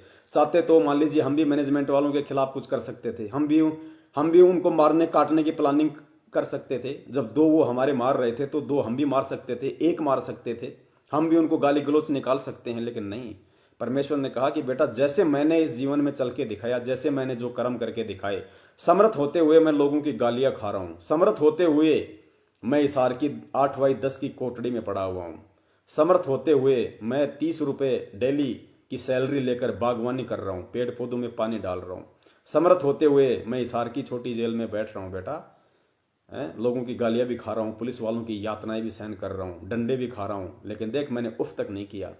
तो पुण्यात्माओं, सतगुरु ने भक्ति मार्ग पे कैसे चलना है खुद भगत बन के रिहर्सल करी है, करके दिखा रहा है वर्तमान में। अरे आप और हमारा क्या उजड़ गया? हमें तो परमात्मा ने दिया ही है, लिया क्या हमारा? हमें मंत्र दीक्षा देके हमारी को जीना सिखाया, हमारी बुराइयां ली परमात्मा ने, एक अच्छा नागरिक बनाया, कुछ सुख दिए परमेश्वर ने हमें। अरे बिगड़ा क्या हमारा? बिगड़ा तो उनका है। घर उजड़ गया, जो आश्रम होता है संत का घर होता है, घर उजड़ गया, आश्रम उजड़ गया।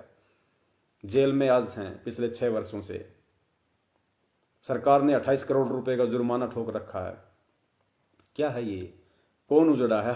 हकीकत में कौन उजड़ा है? और हम कहते हैं कि हमारा क्या होगा? भाई गुरु जी को देख के चलो। इतना घाटा खा के, इतना नफा नुकसान सहन करके, 6 साल से जेल में रह के आज वो परमात्मा ये दर्शा रहा कि फिर भी इतना सब कुछ होने के बाद भी मेरा आश्रम उजड़ गया, मेरे बच्चे उजड़ गए। संत के बच्चे होते हैं, वो कलयुगी नहीं। मेरा घर उजड़ गया, आश्रम, मेरे बच्चे उजड़ गए, संगत। 6 साल से मैं घोर यातनाएं सहन कर रहा हूं, उसके बाद भी मैंने कभी भगवान से शिकायत नहीं की कि मेरे साथ ये क्यों हो गया। मुझे अपने भगवान पे पूरा विश्वास है। गुरु जी ये दिखा रहे हैं, उदाहरण पेश कर रहे हैं कि चाहे कितना भी संकट आ जाए, कैसी भी समस्या आ जाए, किसी भी प्रकार की आ जाए, तुम्हारे ऊपर झूठे मुकदमे कुछ भी लगाए जाएं, तुम्हें कैसे भी कोई परेशान करे, अपने परम पिता परमेश्वर पे ही विश्वास रखना कि कभी तो हमारे भी अच्छे दिन आएंगे। भगवान सब कुछ देख रहा है, भगवान बच्चा नहीं है। कल पे कारण कौन है, कर सेवा निकाम, और मन इच्छा फल देऊंगा जब पड़े धनी से काम। परमेश्वर की वाणी है। तो हमने गुरु को देख के चलना है, गुरु के जीवन को देख के चलना है, गुरु के एक एक कदम को देख के चलना है। तब हम भक्ति मार्ग पे सफल होंगे, तब हमें परमात्मा सतलोक लेके जाएगा। हम राजनेताओं को देख के चलेंगे, बीजेपी के कुत्ते बनेंगे, कभी कांग्रेस के कुत्ते बनेंगे, कभी जेजेपी के कुत्ते बनेंगे, कभी जाटों के कुत्ते बनेंगे, कभी आनंद पाल जैसे गुंडों के कुत्ते बनेंगे। पुण्यात्माओं, फिर हम कुत्ते ही बन के रह जाएंगे यहाँ पे। कुत्ते से ऊपर इंसान भी नहीं बनेंगे। और यहाँ तो परमात्मा कहते हैं मानुष से देवता किया करत न लाई बार। यहाँ तो परमात्मा मानुष से ऊपर देवता, देवता से ऊपर सतलोक की तैयारी करवा रहे हैं। और मैनेजमेंट हमें कुत्ता बनाने की तैयारी कर रहा है। तो पुण्यात्माओं, विचार करो, तुम्हारा असली भाई बहन कौन है? तुम्हारे असली भाई बहन सत्सेवक हैं जो तुम्हें ज्ञान आधार से परमेश्वर के सत भक्ति मार्ग पर चलने की नसीहत दे रहे हैं गुरु जी के आशीर्वाद से, या ये सतलोक आश्रम मैनेजमेंट हरियाणा और गुरु जी के बेटा बेटी उनका परिवार है जो तुमसे घटिया राजनीति, गंदे कर्म करवा के, ये पीले पर्चे निकाल के उल्टी सीधी बातें, झूठी बातें लिख के तुम्हारे को काल के मुंह में लेके जा रहे हैं। निर्णय आपने करना, ये मौका दोबारा नहीं मिलेगा। बंदी छोड़। सतगुरु रामपाल जी महाराज की जय हो। सत साहिब।